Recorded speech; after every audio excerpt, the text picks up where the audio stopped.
A 3D virtual set also provides multiple angles to capture attendees' attention span.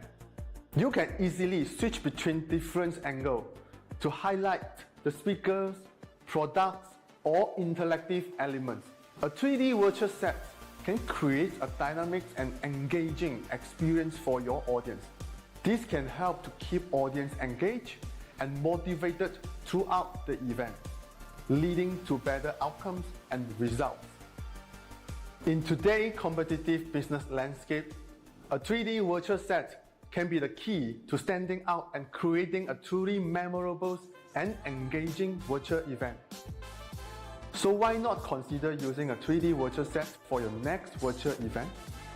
Contact us now and see the benefits yourself.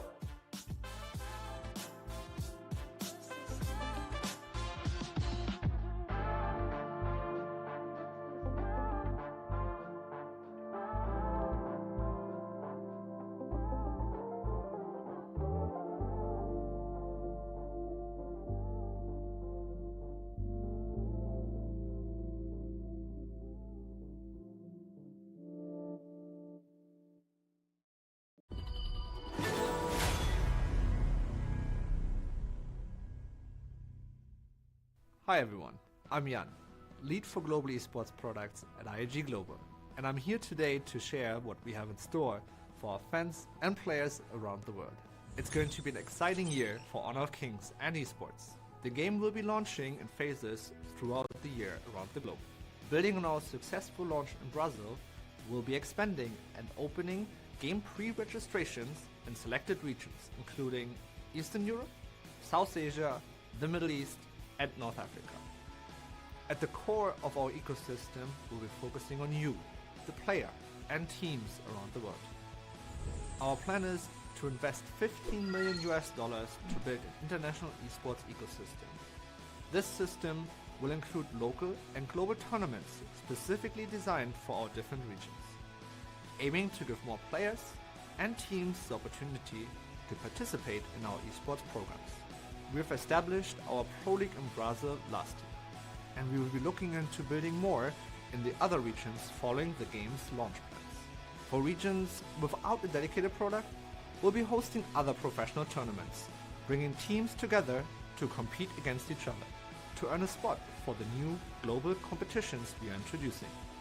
So please let me share with you the exciting news that we will be launching the Global Invitational Series, with the first season kicking off with the Intercontinental Invitational in March in Istanbul, where the world's top team will compete for glory.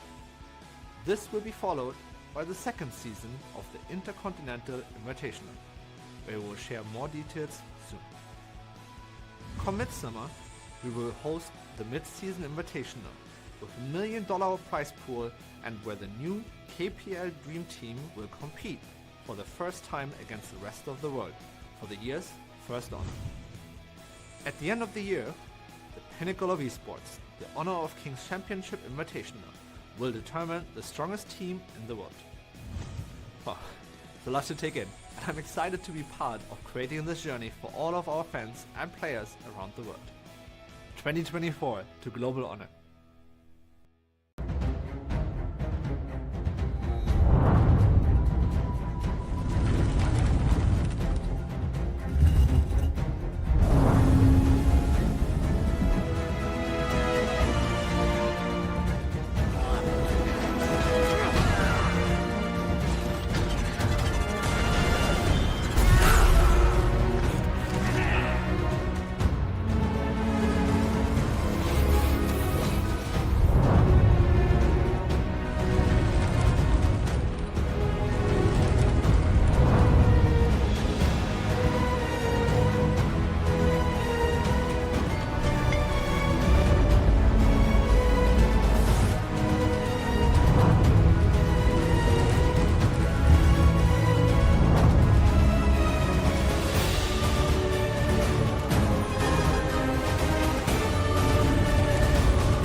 我是 Honor Kings 的全球发行制作人牛刘。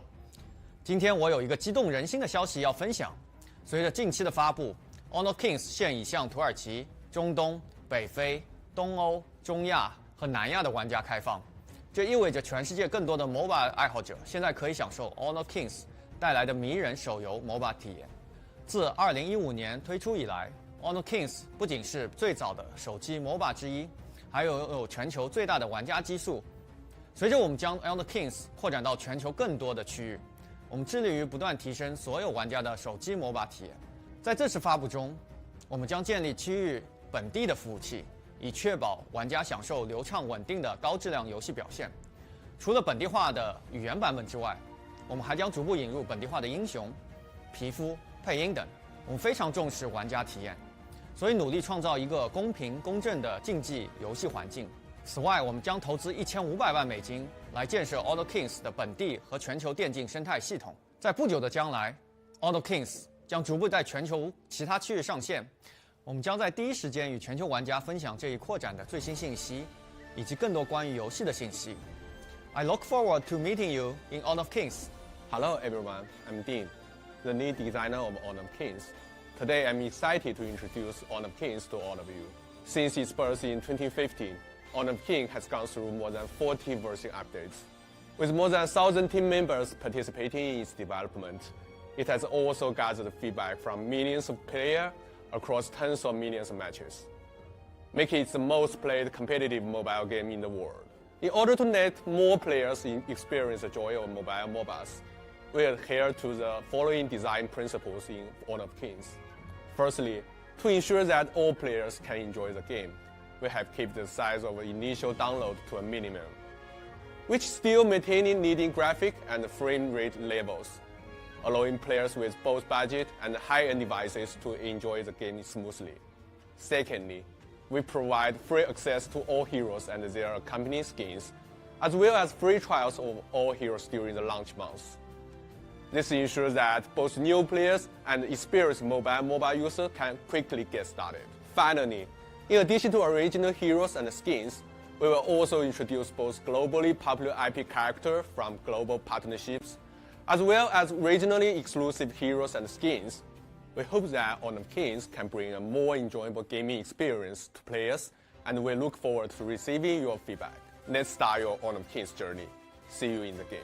Hey, I'm Evan, and I'm here with my colleagues on the community team to listen to what you, our players, are saying about Honor of Kings. Good or bad, your experiences are crucial to help shape the game's future development and make Honor of Kings the best MOBA it can be. Everyone's voice counts, so don't be shy in sharing your feedback. That said, listening alone isn't enough. We also want to engage in constructive, two-way dialogue with our community. To demonstrate this commitment, we've already opened regional social media channels operated by local community managers and will continue to do so in the run-up to Honor of Kings worldwide launch later this year and beyond. Welcome to the Honor of Kings community, each and every one of you.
Imagine you can elevate your virtual event with this.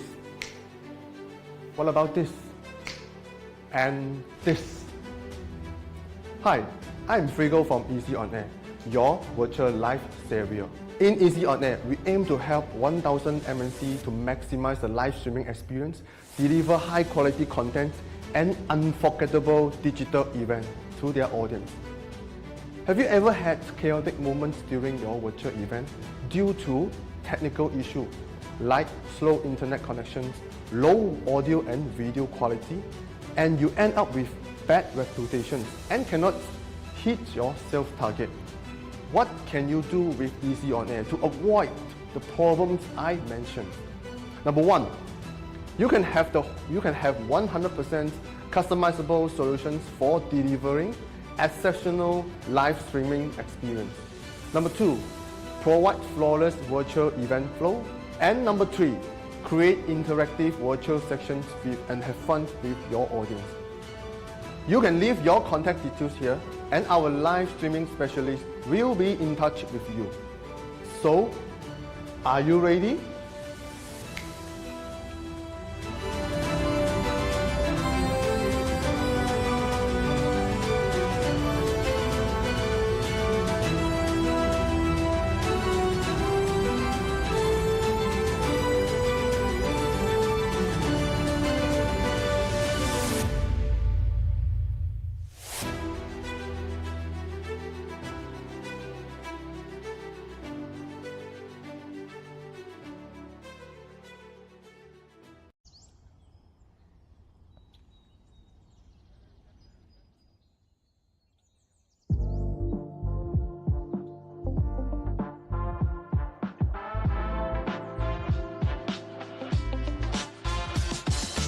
In recent years, virtual events have gained immense significance in the world of business. With the ability to connect companies with their customers and stakeholders, regardless of geographic locations, virtual events have become a vital tool for modern businesses to expand their reach and influence. Additionally, virtual events can be more sustainable than a traditional event, as they eliminate the need for attendees to travel, reducing the event's carbon footprints and overall environmental impact. The question is, how can you make your virtual event stand out and capture the attention of your target audience? That's where a 3D virtual set can help. Come, let me show you.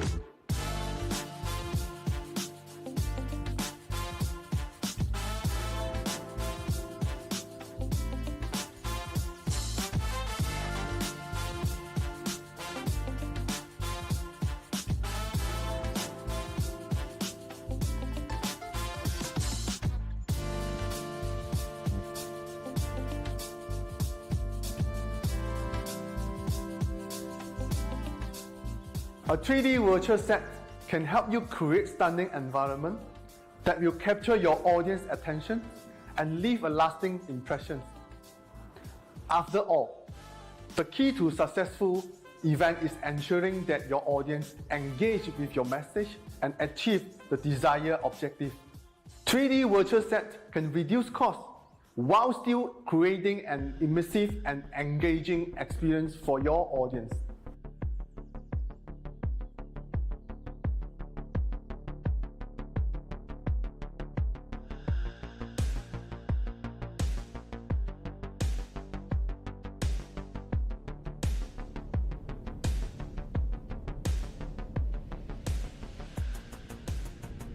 With Virtual 3D Set, you have the complete control over your design and the layout of your virtual space. This means you can create custom backdrop, set up a branding element that is uniquely set up just for your audience to enjoy. By adding interactive elements and gamifications, you can make your virtual event even more engaging and memorable.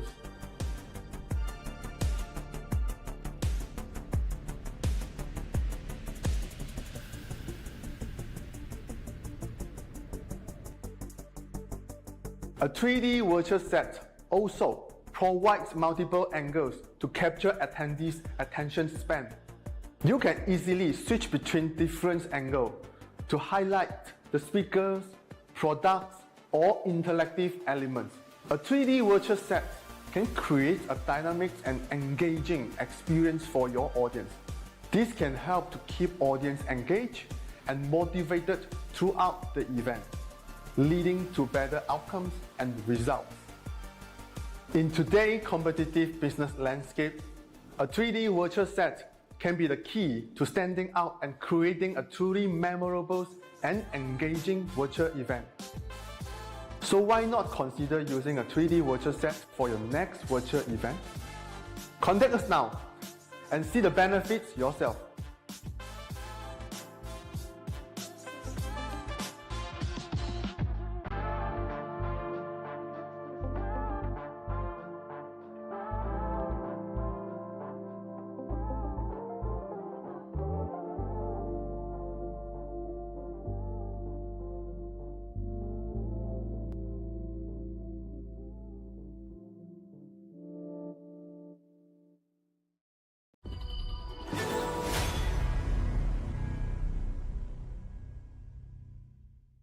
Hi everyone, I'm Jan, lead for global esports products at IAG Global, and I'm here today to share what we have in store for our fans and players around the world.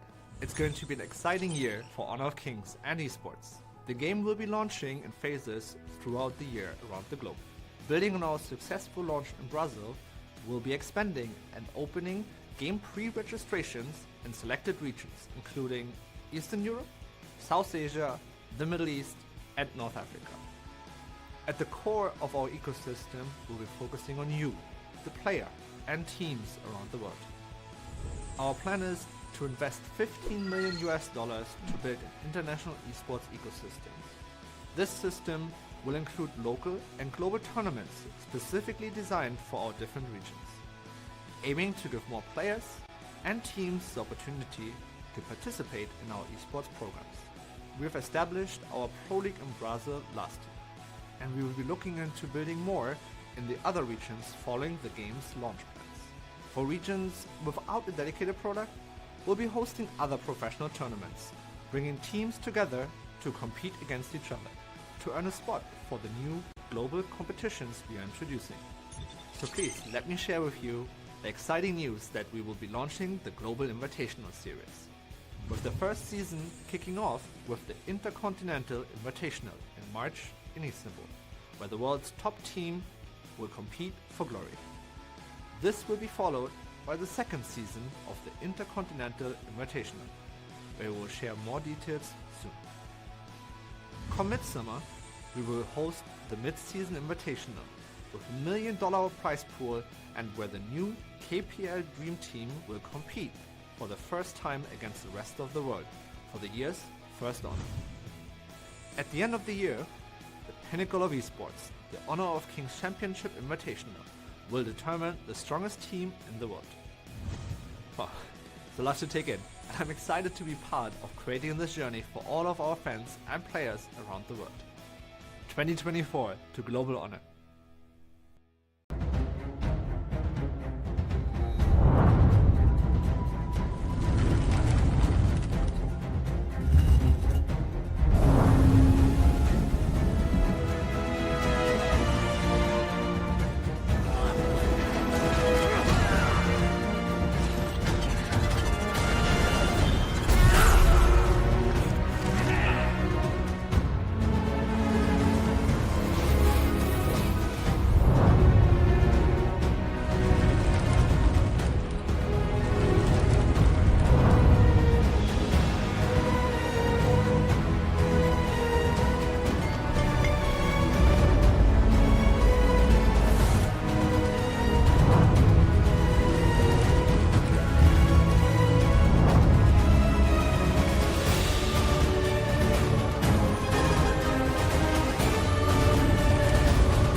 我是 Honor Kings 的全球发行制作人牛六。今天我有一个激动人心的消息要分享。随着近期的发布 ，Honor Kings 现已向土耳其、中东、北非、东欧、中亚和南亚的玩家开放。这意味着全世界更多的 MOBA 爱好者现在可以享受 Honor Kings 带来的迷人手游 MOBA 体验。自2015年推出以来 ，Honor Kings 不仅是最早的手机 MOBA 之一，还有全球最大的玩家基数。随着我们将 Honor Kings 扩展到全球更多的区域，我们致力于不断提升所有玩家的手机 MOBA 体验。在这次发布中，我们将建立区域本地的服务器，以确保玩家享受流畅稳定的高质量游戏表现。除了本地化的语言版本之外，我们还将逐步引入本地化的英雄、皮肤、配音等。我们非常重视玩家体验，所以努力创造一个公平公正的竞技游戏环境。此外，我们将投资$1500万来建设 Honor Kings 的本地和全球电竞生态系统。在不久的将来 ，Honor Kings 将逐步在全球其他区域上线。我们将在第一时间与全球玩家分享这一扩展的最新信息，以及更多关于游戏的信息。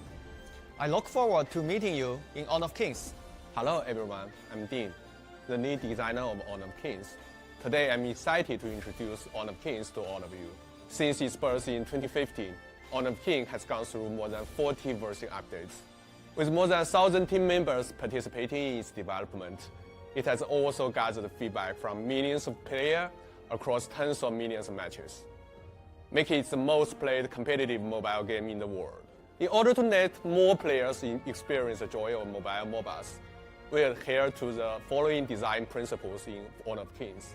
Firstly, to ensure that all players can enjoy the game, we have kept the size of initial download to a minimum, which still maintaining leading graphic and frame rate levels, allowing players with both budget and high-end devices to enjoy the game smoothly. Secondly, we provide free access to all heroes and their accompanying skins, as well as free trials of all heroes during the launch months. This ensures that both new players and experienced mobile MOBA users can quickly get started. Finally, in addition to original heroes and skins, we will also introduce both globally popular IP characters from global partnerships, as well as regionally exclusive heroes and skins. We hope that Honor Kings can bring a more enjoyable gaming experience to players, and we look forward to receiving your feedback. Let's start your Honor Kings journey. See you in the game. Hey, I'm Evan, and I'm here with my colleagues on the community team to listen to what you, our players, are saying about Honor of Kings. Good or bad, your experiences are crucial to help shape the game's future development and make Honor of Kings the best MOBA it can be. Everyone's voice counts, so don't be shy in sharing your feedback. That said, listening alone isn't enough. We also want to engage in constructive, two-way dialogue with our community.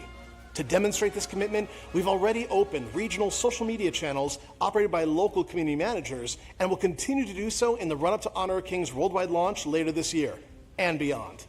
Welcome to the Honor of Kings community, each and every one of you.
Imagine you can elevate your virtual event with this.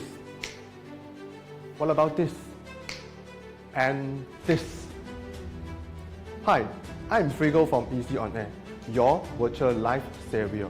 In Easy On Air, we aim to help 1,000 MNC to maximize the live streaming experience, deliver high quality content, and unforgettable digital events to their audience. Have you ever had chaotic moments during your virtual event due to technical issues like slow internet connections, low audio and video quality, and you end up with bad reputation and cannot hit your sales target? What can you do with Easy On Air to avoid the problems I mentioned? Number one, you can There you go, guys. Welcome back to Clash on Air Cup Season 1, Day 2. I'm Kesai. With me is VZG. How you guys doing in there? And also you, VZG. Well, I'm doing great because yesterday was full of surprises. I didn't even expect that we're going to be going full series with the best of threes. And for now, we're going to be focusing on 4 teams. Semifinals is going to be intense. And this will lead towards the best of 5 grand finals later on tonight. So I can't wait to see who will be the Season 1 champions of the Clash on Air Cup. Yes, it's gonna be extra exciting because we just had the server update just today. So I don't know what kind of adjustments our teams have prepared. You know, everyone's gonna be shook to. Pretty sure they have read all the patch notes and all that, but you know, execution of this new updates will be something different. But meanwhile, I think we have something for our community, VZG. Well, if you just tuned in into our stream and, you know, if you just drop by, make sure you grab your phones and scan the QR code that you are seeing on your screen to join our Clash on Air community, because from here, from this community, you're gonna be seeing a lot, like announcements, updates. You can like even find your friends there. You can like party up, create a team, join the Clash on Air Cup Season 2, and of course, if you're there, you're gonna be seeing the announcement on when the Season 2 is gonna happen. That is so true, because Season 1 is just the start. Who knows? So we have some bigger prize pool, more sponsors for the upcoming seasons. But for the season, we have a total of 600 Malaysian ringgit for our prize pool. And if that converts to Philippine peso, it is estimately about 7,200. For our international viewers, it is around 127 US dollar. But it's not just cash, because there will be some diamonds and star stones as well for our players. So this is so exciting. We have 4 teams, just like as you mentioned. I wonder if we will see full on 3 games again for each best of 3 and full on 5 games for the best of 5. I wonder how it is going to be tonight. Well, for our bracket update, a lot of fights happened in the first round, quarterfinals, semifinals, which is going to happen tonight.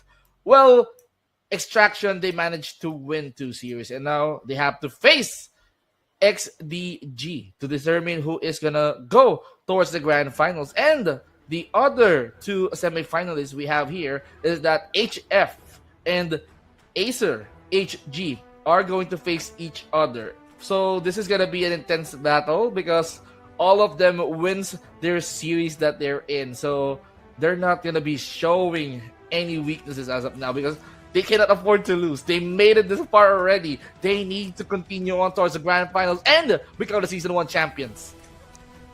Yes, that's true. They definitely cannot show any weaknesses. So our match schedule for today, you've seen it already. We have 4 teams in total, 2 from Malaysia, 2 from the Philippines. Is it going to be a Malaysia versus Malaysia or Philippines versus Philippines for the finals, or a mix of these 2 countries? We'll have to find out later on. We will do have a battle for third later on. However, it won't be streamed. It's just going to be a best of 1.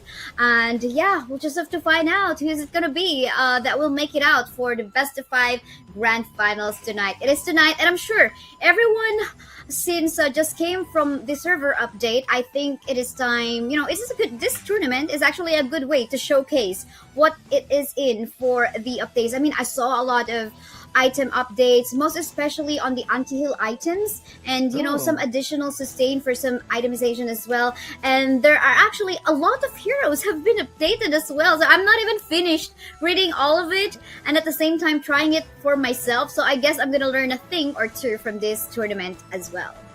Well, we are going to learn from experience. We're gonna be learning while watching this tournament unfolds. And as you've mentioned, I kind of love what I'm seeing here from this tournament. So, together with the patch, the new hero was released, but of course, they're not gonna be touching the new heroes. Yeah. So we're gonna be focusing on the heroes who has significant updates. So Yes. there's a lot of mechanics changes, stat changes, nerfs and buffs and all of that. But one of the good stuff that I need to focus on is the item.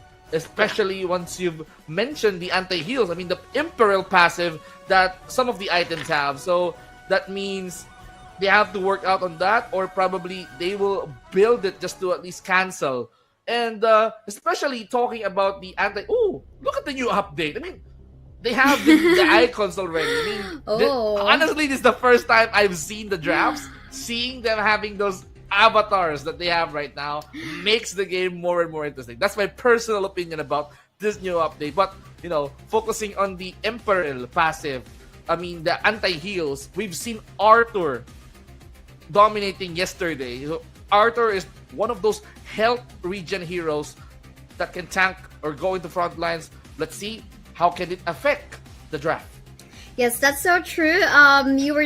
I'm not sure if this is just from the spectator perspective, or this is something that the players can also see for themselves as well. But I think this is a good time during competitive, they can update their avatars in such a way it shows their logos. But so far for our bans, it's still pretty standard as we have seen from yesterday. We've been seeing a lot of Lam, Dolia, Datiao, and Dongwang bans, so it's pretty standard. But however, we are seeing the favorite Clash laner on the side of Team XDG in here, which is the Elaine. So this is gonna be super interesting. I mean, there were adjustments on the anti-heal items. I'm not sure how they're gonna be managing on that one. There is a hover on the Luara, but the Luara cannot be used for now, so they're just giving us some treats.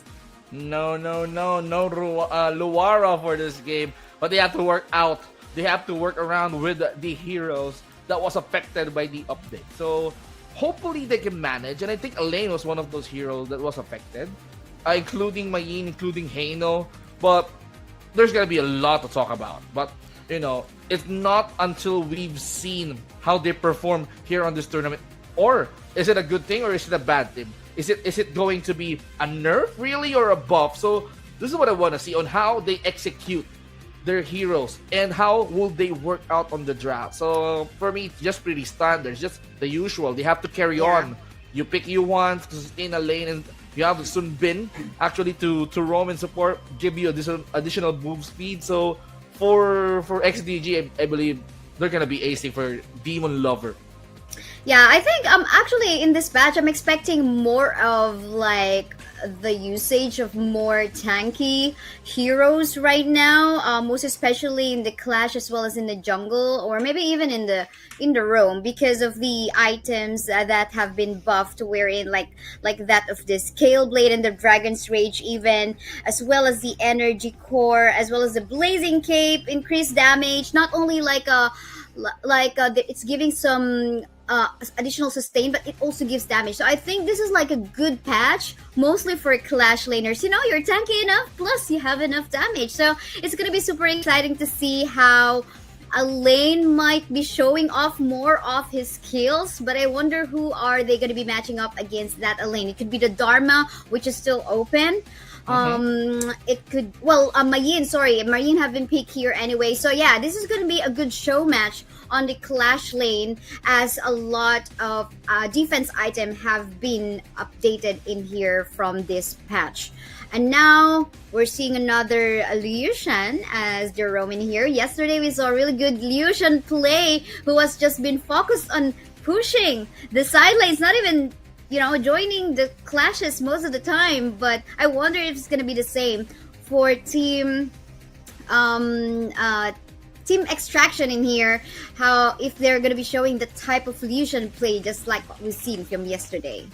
Now I wonder how are they going to finish the draft. So this means more interesting stuff to happen. But Wolves, this is the first time I've seen him utilize the RNG because they're removing his key heroes. Arlie's one. Probably they don't want to at least go for the passive hit and run type of heroes or marksman heroes. So okay, we go for the RNG. We go for cleanse. We go for damage, physical, magical damage. This guy does it. And for Ayano Koji, I've seen him play Nakoruru so well. Yes. Okay, wait, did I just see Erin? I mean, I was like looking at my notes, and then I think I saw Erin as the last pick of Team Extraction. Yeah, I mean, Erin, she's got a huge, I would say it's a massive buff for Erin right now in this patch. It's not just now magical damage, but there is some sort of physical damage that will come out from Erin as well. So basically, in summary, for Erin, there is a massive amount of damage increase for her in terms of base and damage as well as the scaling damage as well. And of course, the mixed damage type, she now not only has magic damage, but also the physical damage, pierce, and lifesteal as well. So this is going to be super exciting. I want to see how they're going to be utilizing the buff that Erin has for this patch. But yeah, I mean, it could be that I wonder if this is some comfort hero as well for the side of Team Extraction. We'll just have to find out, I guess. I love the Aaron pick. It was quite bold, and ever since the tournament, or ever since the other tournament commences, I mean, Aaron's popularity is way too low. But with the recent updates, they put so much faith in Aaron right now because we all know we're talking about the magical capabilities of this hero, this marksman hero. She can like go rotate, but the punishment coming from Sunbin is quite high, it seems. Yeah, definitely. Well, there is the advantage coming from Sunbin compared to the Lucian. She just basically can go on a range against the Lucian and poke her out from her life. So, but nice vision, at least the Lucian didn't die. He was able to get that vision as to where Nakoruru actually started from the map. Now, seems like they're focusing on their farm, at least. They're focusing on their goal because they need those items up. Especially with the Clash Lane, you've mentioned that some of the defensive items was buffed or was updated. It was favoring the defensive mechanism, but seems like the ganks coming in from Extraction here, they wanted to take something from the bot lane, but for XTG, okay, we're gonna defend the lane for now. And that's so true. Well, for our farm laners, there's something that they would love as well. Oh, coming from the password, hold the thought, because 3v1 situation into the middle lane in here. One member from the side of Extraction going so low already, but not enough damage as of yet, as the Hino will actually survive. Meantime, Stefan here getting CC'd from the side of XTG, and everyone's just clumping out together in the middle lane. There is the attempt to steal on the farm of XCG, but everyone's just going to back away right after that. Well, it seems like everyone is playing so defensively. And with that good crowd control coming in from Mayin, they secure the first blood. Yes, this is the first blood coming from Demon Lover, and will there be a second kill? Yes, there will be a double kill for the Elaine. He's trying to back away. Gonna be CC'd coming from the Lucian, and he will fall down. That is a 1-for-2 trade so far, but will there be another one? Because members on the side of Team XAG are going so low. One death on their side again, trying to back away. And here the Sunbin, and she will be saved. Wow, a 2-for-2 trade in total from that clash.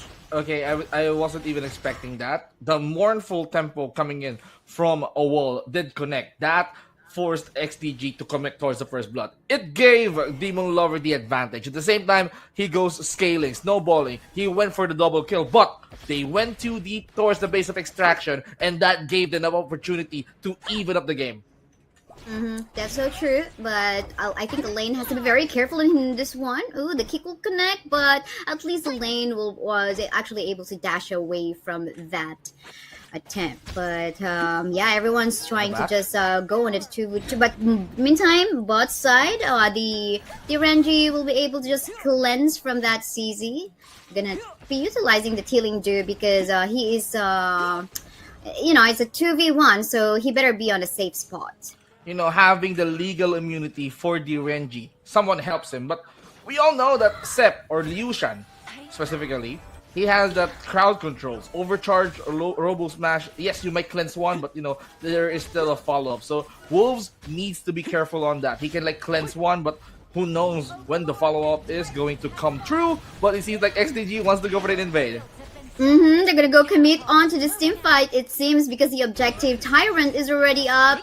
There is a secure position coming from the side of Extraction right now. They're actually starting on that, but everyone's pretty divided as to where they want to go for the fight. Ult has been popped in here by LFT, but then again, Wolves will fall down. They still continue to fight in here. Ooh, super low in HP was the Legion. Another kill going for the lane, but who's gonna get the last hit? Oh, the Tyrant. Pei will get that, but they're not even done. The stuns will connect, come from the Yuhuan to super low HP on the side of Extraction. Seems like they will fall down anytime soon as well, but no, there will be a trade in fact. Wow, this has been an even game. Some objectives might be conquered by one team, but how XDG Extraction managed to rally kills after kills, they're just trying to even up the stakes. There's not even a single tower down on this game. They are just trying to focus on objectives, go for kills, but somehow both of these teams, they're defending it well. So I'm gonna be expecting a long game at least, because snowballs is not really possible just yet. Yeah, that's true. There's a lot of exchanges. We see a 2-2 a while ago, another 2-2 in terms of clash results. So, I mean, lots of exchanges. I think the teams right now are trying to read on their opponent. But meantime, just a tussle, quite of a tussle on the top side, but the Overlord will be secured by XDG, giving them a chance to actually go for a push somewhere in the lane. But meantime, the bot tower will already fall down. Wow, the outer tower, it was taken down already by Extraction. It seems like they want to give it a go. Mournful Temple will connect, but somehow XDG is going to play defensively.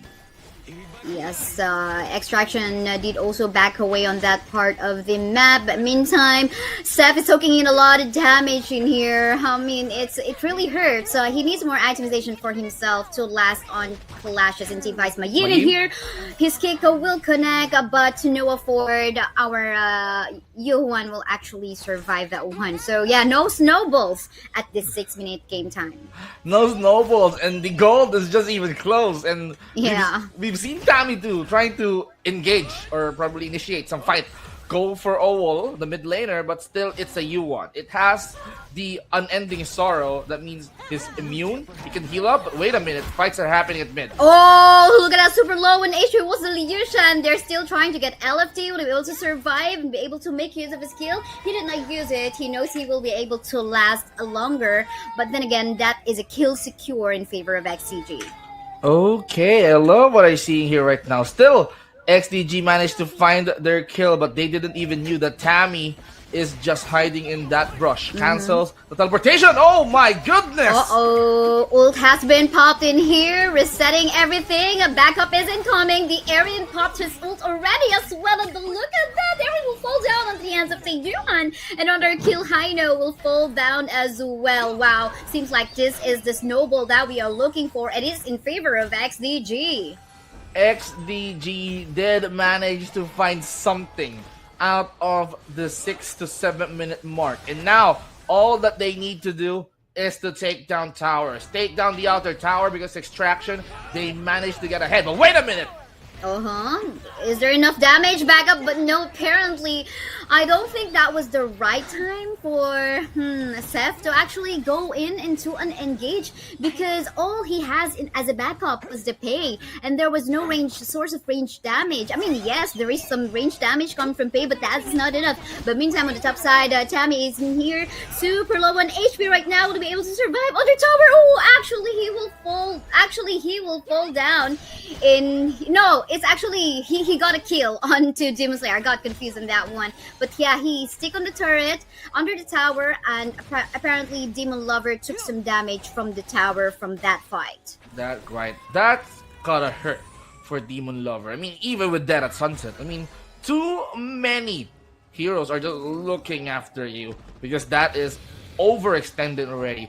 for XDG, they knew that they cannot save Demon Lover, so they have to give him already. But for this fight, almost 9 minutes, they're taking the Tyrant. Uh-oh, who's gonna get the last hit on this one is apparently Pei. That is a nice steal. However, Pei will fall down into the hands of Nakururu, giving even Nakururu that second kill. Double kill even, and another one will fall down. 3 members down on the side of Extraction, leaving just LFT and Grim as the remaining members. What can they do? They cannot definitely go on a push. For the meantime, they can just go for the defensive play in the mid because they don't want to give more towers to XDG as they have been snowballing since 6-7 minute game time. Oh, XDG somehow becoming more and more confident with their actions.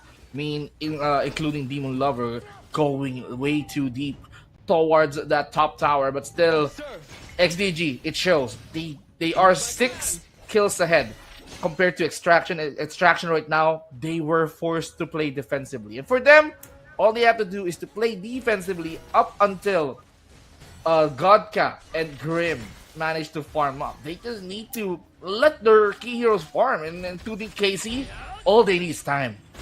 Yeah, that's true. There's actually a good scaling supposedly for Grim, but we're not seeing that super effective right now as there's now the snowball from XDG. But meantime, again, there's a lot of damage being soaked in by Seth right now. Woo! He is becoming like a paper in here. The Clash has been fully committed. I know he's going to be popping his ult, but to no afford, he will still fall down. They're still not yet done even here because Demon Slayer will want to attempt to get that kill, and DS, the Aaron will fall down, plus a secure an objective from the side of XDG. What a fight.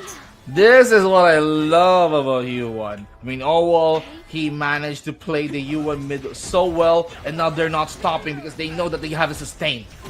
And another fight ongoing into the mid. Loss of member, that is actually a wipeout. What was that? Loss of AE damage came from XDG, and suddenly Extraction just disappeared from the map. Just look at that. They are so confident with their lineup, and they're just relying on OnAir to heal them up. Because Sunbin, all he has to do is to heal up. To make their move speed faster. And with their confidence, they're just going in one after another. Even with Heino forcing a Fate Rewind there, he's not gonna survive with that kind of pressure. Oh, this is very quick. This is gonna be it. XDG will get that fast game 1. What an obliteration by this Malaysian team. A while ago we just saw how the Nakururu as well as the Alain going all in whenever they would see the squishes on the map on the side of Team Extraction. They have been pretty much targeting. They're not even scared against the Liushan. But yeah, whenever they see the Aaron as well as the Heino, they just go all in. And apparently Liushan had a hard time in actually soaking in the damage as well. Well, for this game, see, like XDG somehow have an even fight up against Extraction. But there's this one moment that XDG found out that they can win fights. And with that fight, they already took advantage. Just look at how Demon Lover built his item, okay? He's going for the Blazing Cape. We all knew that the Imperial from the Blazing Cape was updated. We all knew that including this shield actually has that update the as scale well. blade, yeah. The Scale Blade, actually, I might not call it a buff, but somehow more of like a nerf, because before the attack triggers every basic attack, but right now you just have to wait 2.5 seconds at least to make sure your passive triggers, but still so powerful weapon. Yeah, that's true. Demon Lover did his homework in here. He read through the equipment updates. You mentioned it already, the Blazing Cape as well as the Scale Blade. I would call it like a really good update still. Even the damage was lower just a little bit. The survivability is still there. Imagine, how you can restore so much of your HP based from your 50%. Based from the 50% of your damage. So I think that is really nice to actually go all in and frontline. In comparison to what has happened to the Liushan was actually having a tough time from actually soaking in the damage. But MVP is Juicy Yu Mao with 304 KD. Is 3040 KDA. What? A while ago, we saw how she was annoying the Liu Shan in the game. I mean, I've seen posts, I've seen multiple posts. I mean, Sun Bin, technically as a hero in the Honor of Kings, has becoming a meme in the ranked games, but still, when you play this right in tournaments, you'll get the unexpected results that you can get. I mean, Sun Bin, no doubt. I mean, having movement speed boost, having to slow down your opponents, and inflicting damage at the same time. That's what makes Sun Bin more and more effective and more annoying. And imagine partnering up Sun Bin with the Yu1, who's just triggering her mournful tempo just to crowd control, to stun the enemies. And together with the skills, I mean, the time flux that Sun Bin has, that was an effective way to initiate. So for them, it was way more of a teamwork and sustainability that lasts them over the team fight, and that's what makes them win the game one. That's true. That's true. Now, the question is, how will Extraction from the Philippines plan to make a comeback? Will they this time ban out the Elaine, which actually was also, one of the game, one of the best player, the Demon Lover was one of the best player from the team as well, going for the really good initiates for the team. I think they just gotta respect that, because from yesterday we saw how Demon Lover actually played the Elaine so well, and at the same time, it's I don't know, maybe there has to be some change in terms, because early game time, before 6 minutes happened, we saw how Extraction was doing so well on evening things out against against XDG. I mean, I love what I'm seeing already. Extraction, even though that they lost the first 2 kills up against XDG, they managed to find a way to answer back. But, with their snowballing all after the 7 to 8 minute mark, that means the sustainability of the XDG was way too unstoppable. They can even go straight towards their base, and which they did. So they ended up the fight really fast, not giving room for Extraction to fight back. So I'm kind of more of expecting that Extraction is going to dictate the game this time around, force XDG to slower the pace. So that is their key to victory, because XDG, on what I've observed on their first series yesterday, almost 15 minutes, almost 20 minutes, they have struggled when it comes to longer games. They wanted to end it quick, but if you manage to drag them 15-20 minutes, well, it's gonna cost them. I mean, some of the heroes there are not suitable for long games, but let's see on this next trap at least. Yeah, we'll have to find it out. By the way, there is the new skin for Dolia and Haino users in there from the patch. I haven't gotten it yet, so I've yet to update and check it out. But yeah, pretty standard bans we're seeing in here. As we have noticed, usually we would see, the favorite bans of a team Extraction here. They always love to ban the Dongwang. But meantime, we're also seeing that because Luna is banned out in here, we have a lot of options now on their own. So we have Datiao open, we have Jamfei open as well. So I wonder if that's going to be the first few picks of either of these two teams, or will they be prioritizing other heroes? Oh, there we go. Oh my goodness. A while ago, we were talking about how, should I respect ban the Elaine or maybe steal it out? But no, it's still open for taking for XDG. Well, focusing on those heroes, Lam and Dongwang, and not focusing on the heroes that made the game really hard for them. I mean, for Demon Lover, why change the heroes? I mean, I'm good with Elaine. This is what I love to use ever since yesterday.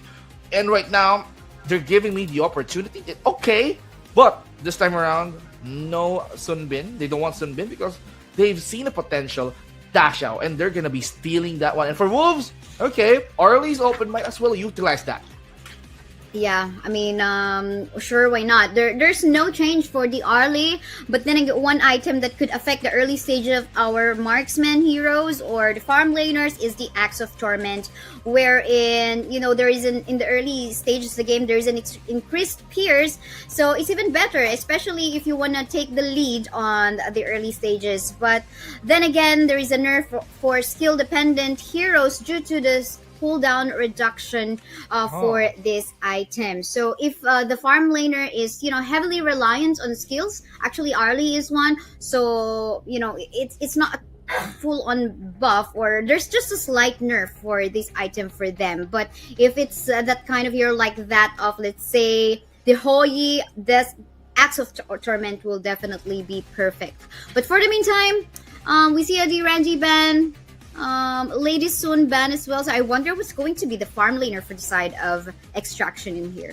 Well, a lot of farm laners is still open, so it's either go for the babysit heroes like Hoyi, Garo, or probably Luban, but there's still pretty much options available for them. They wanted to go hard. Yes, Hoyi is a perfect hero. He just needs to rely on attack speed and critical, and if they have an alternative, yeah, go for Marco Polo, because Marco Polo has that escape mechanic. He just needs to be protected by Godcat at all costs, because you just have to use Leaping Savior at all times in order for him to have the shield that he needs to withstand the damage coming in from the Arlie, since Arlie is way too painful. But they have to figure out the jungle for XDG. Who is it going to be? No Musashi still, but I'm kind of leaning towards, okay, Jing? Okay, Jing is one good jungler hero. And very highly mechanical, not so easy to use. This is something I don't recommend for jungle beginners to actually play on. You might quit being a jungle if you start with the Arlie as your first hero, but they're gonna be locking in the Nakoruro in here, which they have used, which we've seen also a while ago. But yeah, one thing I see in here, because we see a very mobile Arlie, is that I don't see any hard CC or hard locks CC coming from the side of Extraction. So I worry about that if we see a free hitting Arlie in clashes. So I think they need to find a way to just pick off the Arlie, or peel off the Arlie before they go in a full-on fight. But here we go on the game 2 between Team Extraction from the Philippines versus XDG from Malaysia. It is a 1-0 score already in favor of XDG. We'll see how Extraction will try to make a comeback. Well, they have to make a comeback, or else XDG is gonna be walking out on the grand finals. They're gonna be waiting for their opponents later on, but for Extraction, this is their only chance to make a sweep, win 2 games straight, and make an upset towards the XGG side. So this is going to matter for Extraction. A lot is going to be at stake, because for Extraction, they have walked so hard just to reach the semifinals, and they cannot afford to lose right at this moment. You definitely wouldn't want to, but yeah, if we talk about our lane matchup in here, pretty much just a matchup on the farm lane in here. Of course, there's just some better mobility on the Arlie, but in terms of the range, pretty much equal footing for them. But on the sub side, we see the Dharma as well as the Elaine in here. We saw actually the Dharma already a little bit low up against the Elaine, so I guess Elaine is just really so comfortable about using his hero right off the bat in there. But they're actually trying to annoy the Kaiser on the jungle as on the early stages of the game. I mean, that is what Dashao is for. Good hero to annoy their opponents. For Extraction, they're just trying to poke the jungle, and then if they have to escape, Dashao has that escape mechanic. Use the Sea of Fate most of the time just to recall yourself to safety. So that's a good thing. But, for Dashao, she has to be the playmaker. He has to make plays for this team, just like what he did for the Sunbin. But wait a minute, fights are happening at mid. Super low in HP. Again, the support. Oh no, the Frozen in there has to flash away to go back to safety. But meantime, they're not even done under the tower right now already. But first blood is actually going to go onto the bottom lane part of the map. This is brought to you by Easy OnAir. We continue on the fight. Getting frozen in here is one member on the side of XDG. Ooh, that one will actually not connect and land a hit. But then again, Nakaruru will fall down. 1v2 situation. There is a chase in here. Gonna go for the ult. Actually, we can see it here. Execute has been used by the lane as well, securing the kill against Sep. But they're not even done. Punch will actually be used, but there goes the save coming from the Daxiao as well. That is what I mean about making plays.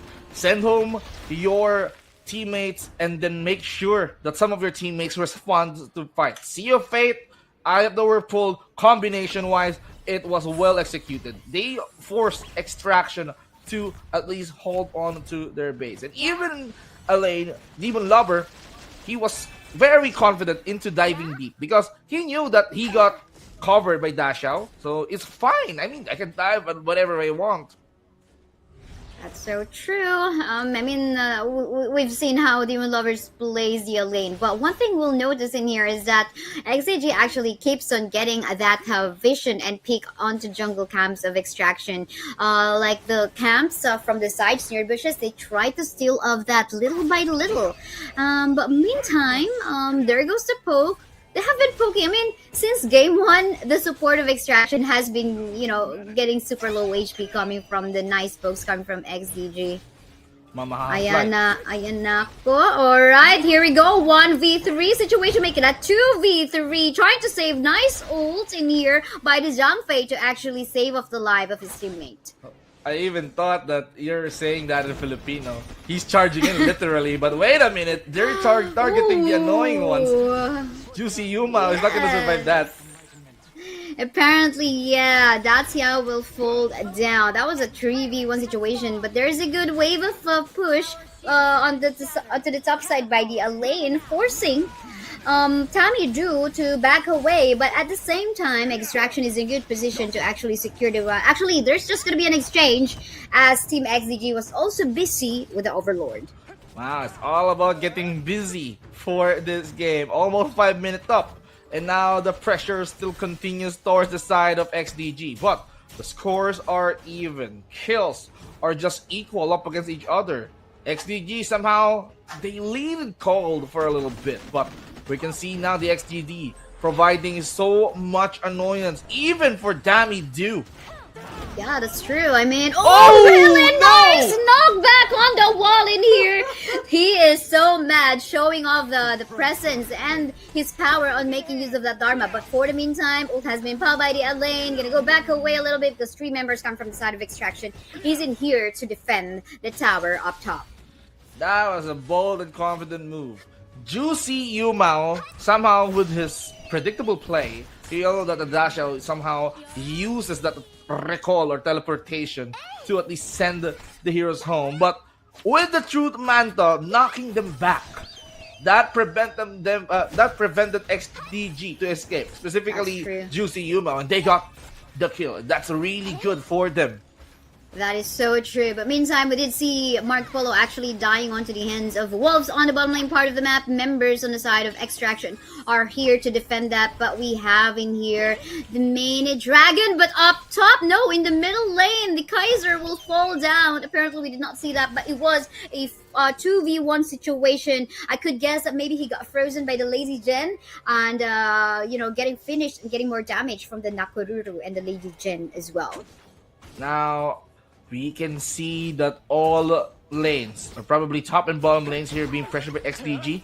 Now, with that pressure coming in from the XDG, okay, they're just letting Dharma or Tammy Dew to hold top lane because XDG, they're keeping an eye towards their tower. Oh no, another one! Apparently in here, Marco Polo will fall down once more. 2v1 situation with backup incoming. Nope, they're actually gonna go home, but maybe they're gonna be coming back just like that. Unbridled Outburst has been used. Arlie will fall down. Really nice comeback in here coming from the Dharma, but the members of Team XDG are not yet done as they attempt to go for more kills, more burst damage, and Pierce Kururo will get that double kill.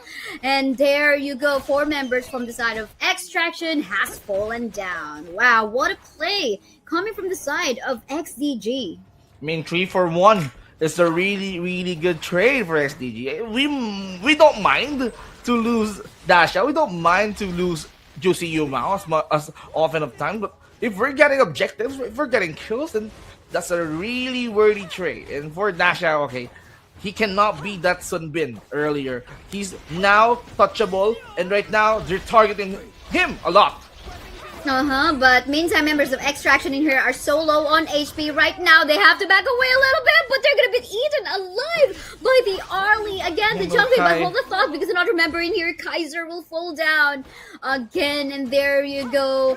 Once more, 3 members on the side of Extraction has fallen down.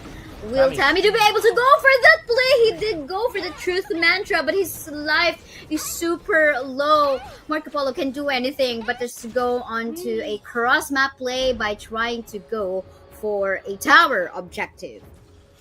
I mean, beautiful plays coming in from XDG.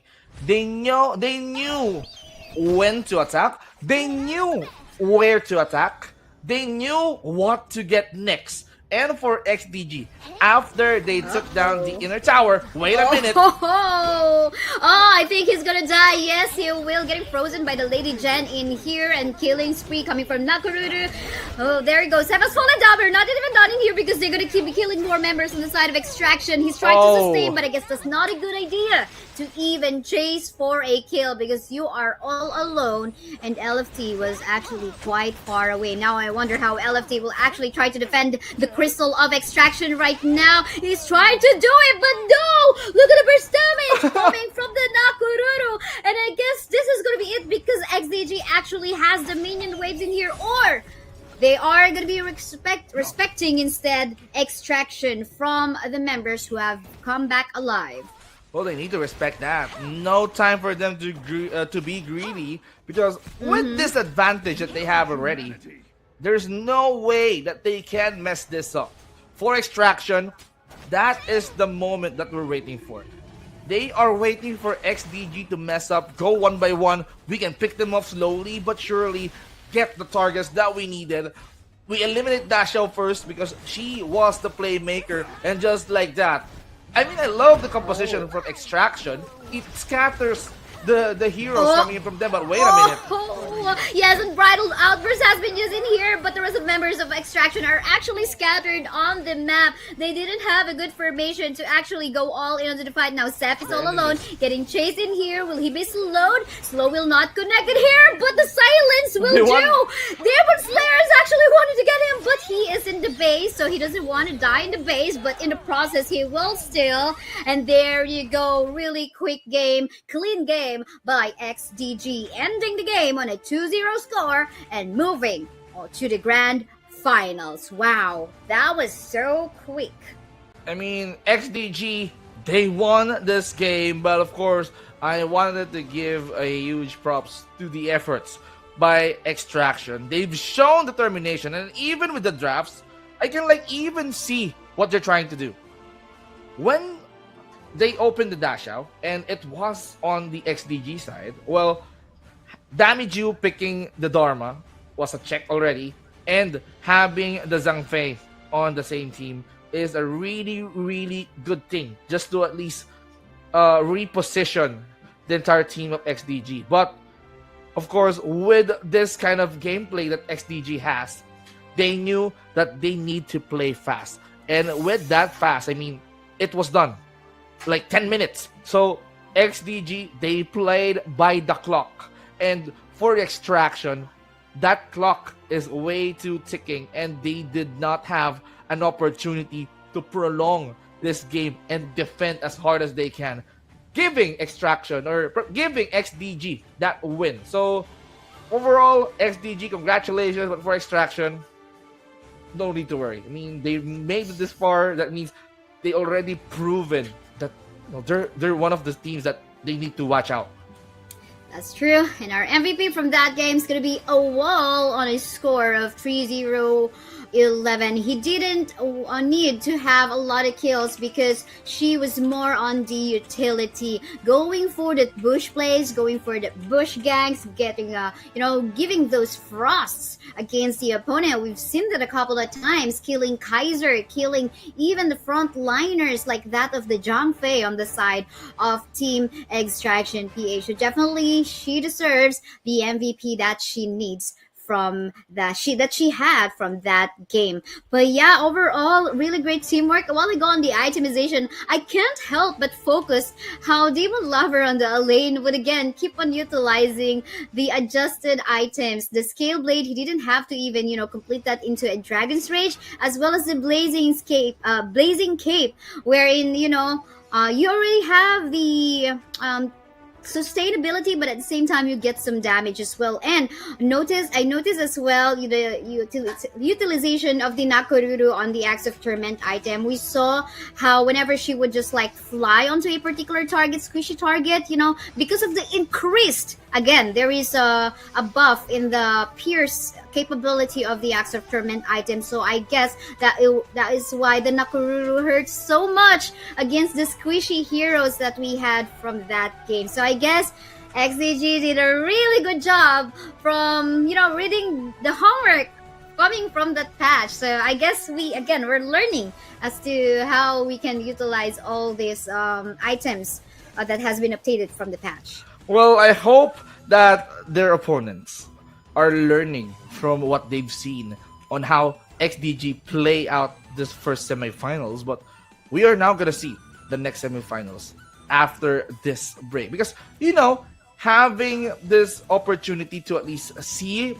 who's going to be your opponent. But, of course, you need to at least watch out, at least. But, ladies and gentlemen, this is going to be exciting. Because up next, we are now talking about the second semi-final round. So, for me, Vince G and Kaysaya might as well grab some water, grab some snacks, because this is going to be an intense fight. Because after this break, Clash on Air will be starting the second semi-final fight. So, don't go away, guys.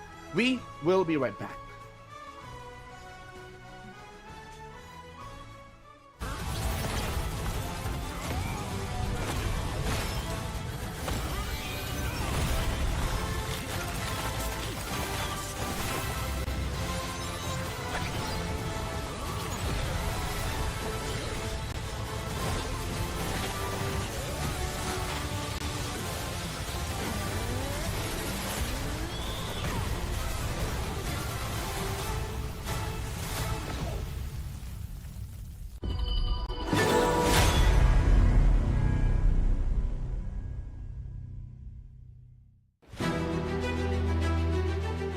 Imagine you can elevate your virtual event with this. What about this? And this.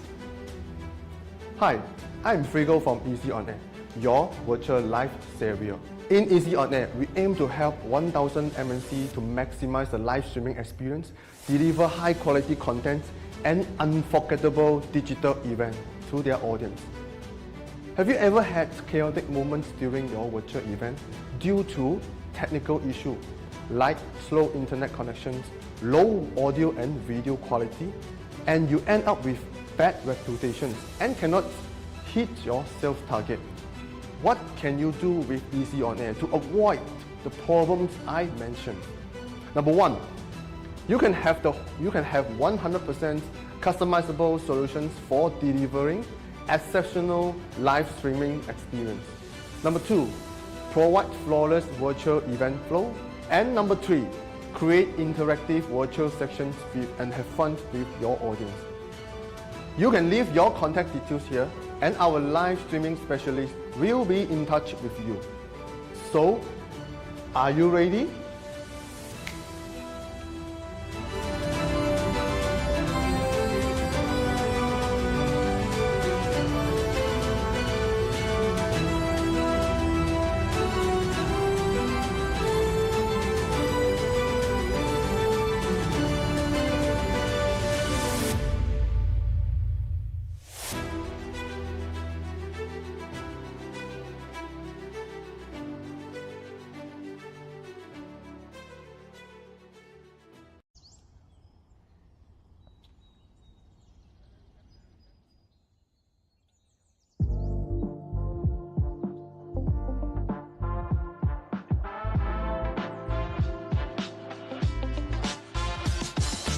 In recent years, virtual events have gained immense significance in the world of business.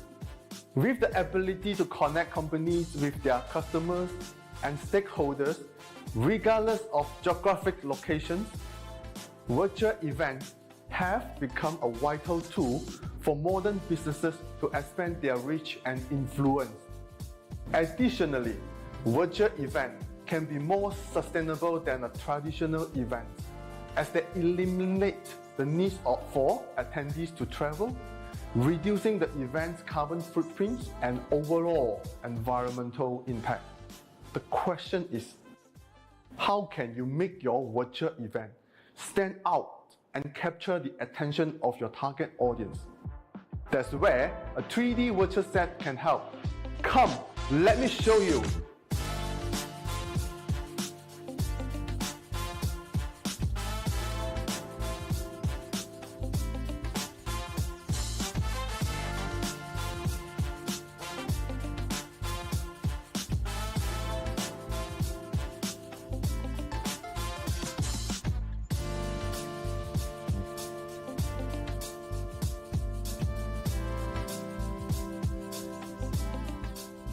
A 3D virtual set can help you create stunning environment that will capture your audience attention and leave a lasting impression. After all, the key to successful event is ensuring that your audience engage with your message and achieve the desired objective. 3D virtual set can reduce costs while still creating an immersive and engaging experience for your audience.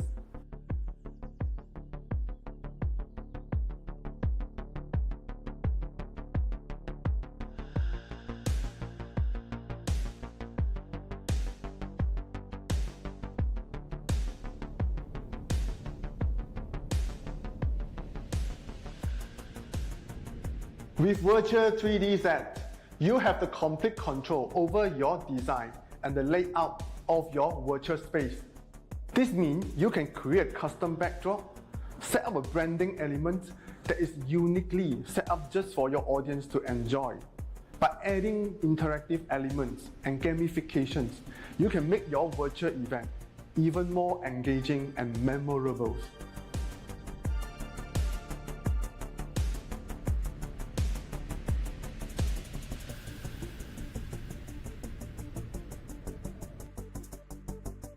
A 3D virtual set also provides multiple angles to capture attendees' attention span. You can easily switch between different angles to highlight the speakers, products, or interactive elements. A 3D virtual set can create a dynamic and engaging experience for your audience. This can help to keep audience engaged and motivated throughout the event, leading to better outcomes and results. In today's competitive business landscape, a 3D virtual set can be the key to standing out and creating a truly memorable and engaging virtual event. So why not consider using a 3D virtual set for your next virtual event? Contact us now. Hello and welcome back here on the Clash on Air Cup. So, might as well start this second semifinals match for tonight, because what we've seen from the first semifinals match, it was XDG who managed to play it flawlessly. 2-0 up against Extraction. And we are going to see, XDG on the finals match later on, but there's still hope for Extraction because they will still play the battle for a third. So, for now, this is their possible opponents. Whoever wins in the semifinals, Kaysaya, is gonna be XDG's opponent. Yes. Yes, that's true. And who is it gonna be? It's gonna be Have Fun from Malaysia versus AZ Your Highness from the Philippines. But everyone, we invite you, of course, first to join our community. You can scan the QR code down below. If you only have one mobile device, you can just take a screenshot for the meantime and use a QR scanner app to visit the link. Okay, as I can see, VZG is doing it already right now. Even though he's already on Discord, we are also on Discord, so you can also chat with us in there. So yeah, because we want to invite you because we have more upcoming tournaments for Honor of Kings that is about to happen. So in order for you to be on top of the news, make sure you join to get all the updates firsthand right before it goes to the social media. And yeah, it's gonna be have fun. Malaysia versus Azir Highness from the Philippines. I think we've seen them play from yesterday, and I wonder how they're gonna be matching it up in terms of skill level, team level, individual skill level as well. And at the same time, is it gonna be Malaysia versus Malaysia or Malaysia versus Philippines? We don't know, but we have yet to find out. We are going to find that out. But technically, of course, our semifinals consist of Malaysians and a Filipino. So it's a Malaysian versus Philippines. But the finals can be interesting if a Filipino team managed to at least reach that grand finals. But of course, Malaysians or Team Have Fun is gonna do their best in order for them to showcase what do they have right now. But what do we have here is an interesting turn of events. But just, I mean, just having Lamb being removed here. Okay, we banned that out. That's how we've seen how they play.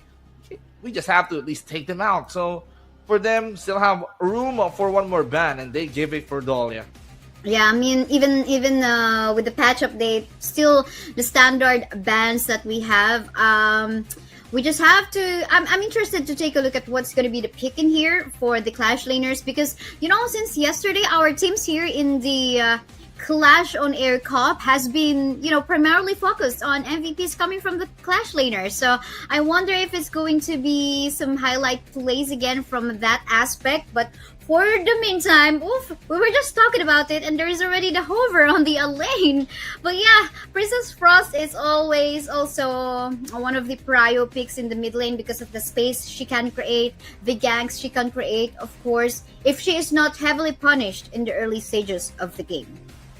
Okay, it's all about giving room for a lane to at least show what he needs to show. But of course, they have to top that out with a Byron pick. So it's gonna be a lane versus Byron matchup. So things are gonna get really interesting in the Clash lane. And another annoying hero as we speak. We've seen how XDG utilizes the Sunbin, and they wanted to mobilize or utilize that mobility that this hero can give. So all about making them run faster. Byron for the chase, for the initiation. Versus Frost just to at least make sure that he's gonna try to chase down with the crowd controls or escape the dangers that they can bring. But for Musashi, interesting jungler pick for the side of Acer. So for Acer right now, they're gonna be utilizing on Musashi to at least farm real fast, try to launch enemies in air just to secure that pick-off. So pick-off wise, yes, they have that kit, but let's see how they're gonna be working that out with a Zhou. Yes, definitely the Musashi is a good hero as well to pick off, especially the squishy ones, squishy targets. Like that, of course, let's say if the Princess Frost doesn't have her skills available, yeah, that is going to be the good time for any engager to actually go on that one. For Musashi, we do have a slight buff for him with his skill 1, eliminating slash, getting a good, a lower cooldown as he scales up on his level. So we'll see how Nobu, or I don't know who's going to be using that for the side of Azir Highness, but let's see how they're going to be using that later on onto the team fights. But yeah, so far so I wonder who's going to be the support for the side of Azir Highness in here, since a lot of support have actually been banned, with Jangfei gone, Guiguzi being banned as well. Datiao is not available. Who else do we have? We do have the Motzi. I miss Motzi. Motzi. Yeah. Motzi. Dongwang is just there. They can utilize Zhuangzi if they want to. A lot of supports. Yeah. Is still quite available. They can go for Liang for crowd control and the suppress. But most likely I'm going to be leaning towards the tank support. So Dongwang can be a priority here for the side of Have Fun, or probably the side of Acer. But for Have Fun, okay, we're gonna go with a magical jungler assassin. We go for Luna. Yeah, the Luna. But meantime, they have actually locked in the Lianpo in here. Oh, there you have it. Yes, and it seems like they're going to be putting that onto the roamer. It's been quite a while since we actually saw the Lianpo on the roam, because usually we would see him also go onto the clash lane. But this time, there he is. But oof, looking scary in here. The late game potential again from a Malaysian team. They so love the usage of Arlie, right? So again, another Arlie in here from Malaysian team. Have fun. Let's see how they're gonna be utilizing that one out. But yeah, the Luna looking scary, especially if the Luna actually gets to snowball early on. But yeah, Alicia in here as the final pick of team Azure Highness, definitely on the range advantage. He has it, but we'll just see how they're going to be utilizing that one up, because definitely Arlie can match up against him as well, most especially if the Arlie is able to get the item that can increase her range later on in the game. And now for our second semifinals match. It is up against Team Have Fun up against the Team Acer Highness. So this is going to be an intense series, because whoever wins in this series is going to face the team that won the first semifinal match, and that is going to be the XDG. But for now, let's see who can manage to get ahead and get that match point. For this is going to be a serious matchup. I'm kind of loving the picks already, but it all boils down to the execution. How are they gonna use this hero? How are they gonna dominate this game? That's true. But yeah, we might expect evolution though. Gonna go for the pokes just as we see it right now into the middle lane. You know, gonna be annoying the members of Acer Highness in the mid. See how Half-Life already Soju is. And I mean, not even Half-Life, less than Half-Life already. But they're trying to annoy and trying to steal the jungle camps of Have Fun in here. But Jace getting that slow, as well as the CZ. Will he die anytime soon? The bomb is there. It is sticking. Okay, forced to use the flash, but that is good enough instead of actually dying firsthand on the hands of Team Have Fun. Oh, even on the top side, the lane is actually super low. Wow, I mean, you can see how Have Fun is utilizing all their kits. They're just harassing Acer Highness really hard. And even a lane here, they're not giving any room for this guy to farm up. But, you know, having JC's Lianpo to survive or withstand that amount of damage, it takes kills, because Warrior Soul here, he's just soaking up damage and it gives health regen afterwards. So they need to play Lianpo right in order for him to set up fights. JC's role for Acer Acer Highness is gonna be crucial for the mid to late game. Meantime, though, we can see all alone in here is the lane up top. This is a 4v1 situation. I doubt he will survive that because that's going to be the first blood by Have Fun, brought to you by Easy on Air. And that is good rotation. You see also how Arlie can actually survive the bot all alone. She's so mobile. He doesn't even need any support coming from the Sunbin, because Sunbin is now very much free to roam around the map, because his farm laner definitely do not need much support in here in the bot. And now they're overextended. They even want Soju to be eliminated with that pressure that they're showing right now. And this gives Acer Highness to play defensively, because you can see how aggressive Have Fun is doing, and even Musashi was forced to at least respond towards the Byron. A 1v1 situation, make it 2 incoming 2v3 situation. Musashi will fall down. It was actually the first one to initiate the fight. It's now ended up in a 3v1 situation, and seems like 2 members from the side of Acer Highness will fall down. I guess that was not a good decision coming from Acer Highness, as actually we did see how Yorix was super low, but in the end Nobu still decided to go for an engage up against the Byron, making that one on a 1v1 situation. And now, instead of Yorix replenishing his life from the base, he was forced to join the fight. So very unfortunate, and I think that was not, really looking nice from the side of Acer. Well, for Have Fun, seems like they're gonna be playing this quick. They want to play this fast. And they are even attempting takedowns, early eliminations, just to give space. But we can see Acer Highness focusing on some other things. Bot lane is gonna be Oh, hot. look at the damage coming from the Luna, making the low HP of Acer Highness in here, but the backup incoming from the Alacio, killing some member from the side of Have Fun. That's just one kill, but then again, the double kill gonna go for that Arlie. They want more, but to no afford. It's okay. At least they got two from that one. And at the same time, they have a good position in actually getting the Tyrant, but they said no, not that first, because look at this. Soja is actually so low in me. Maybe we just wait for our Luna emotion to become available, and that's when we go for an objective.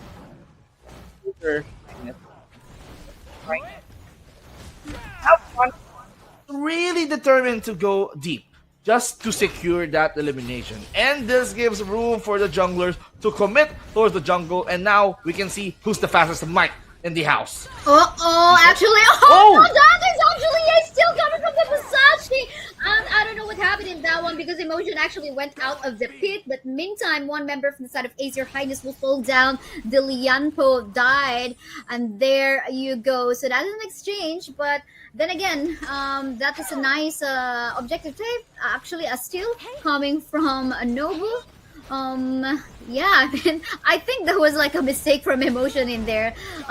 His team waste was actually near him, but to no effort, he was able to. He apparently went out of the pit.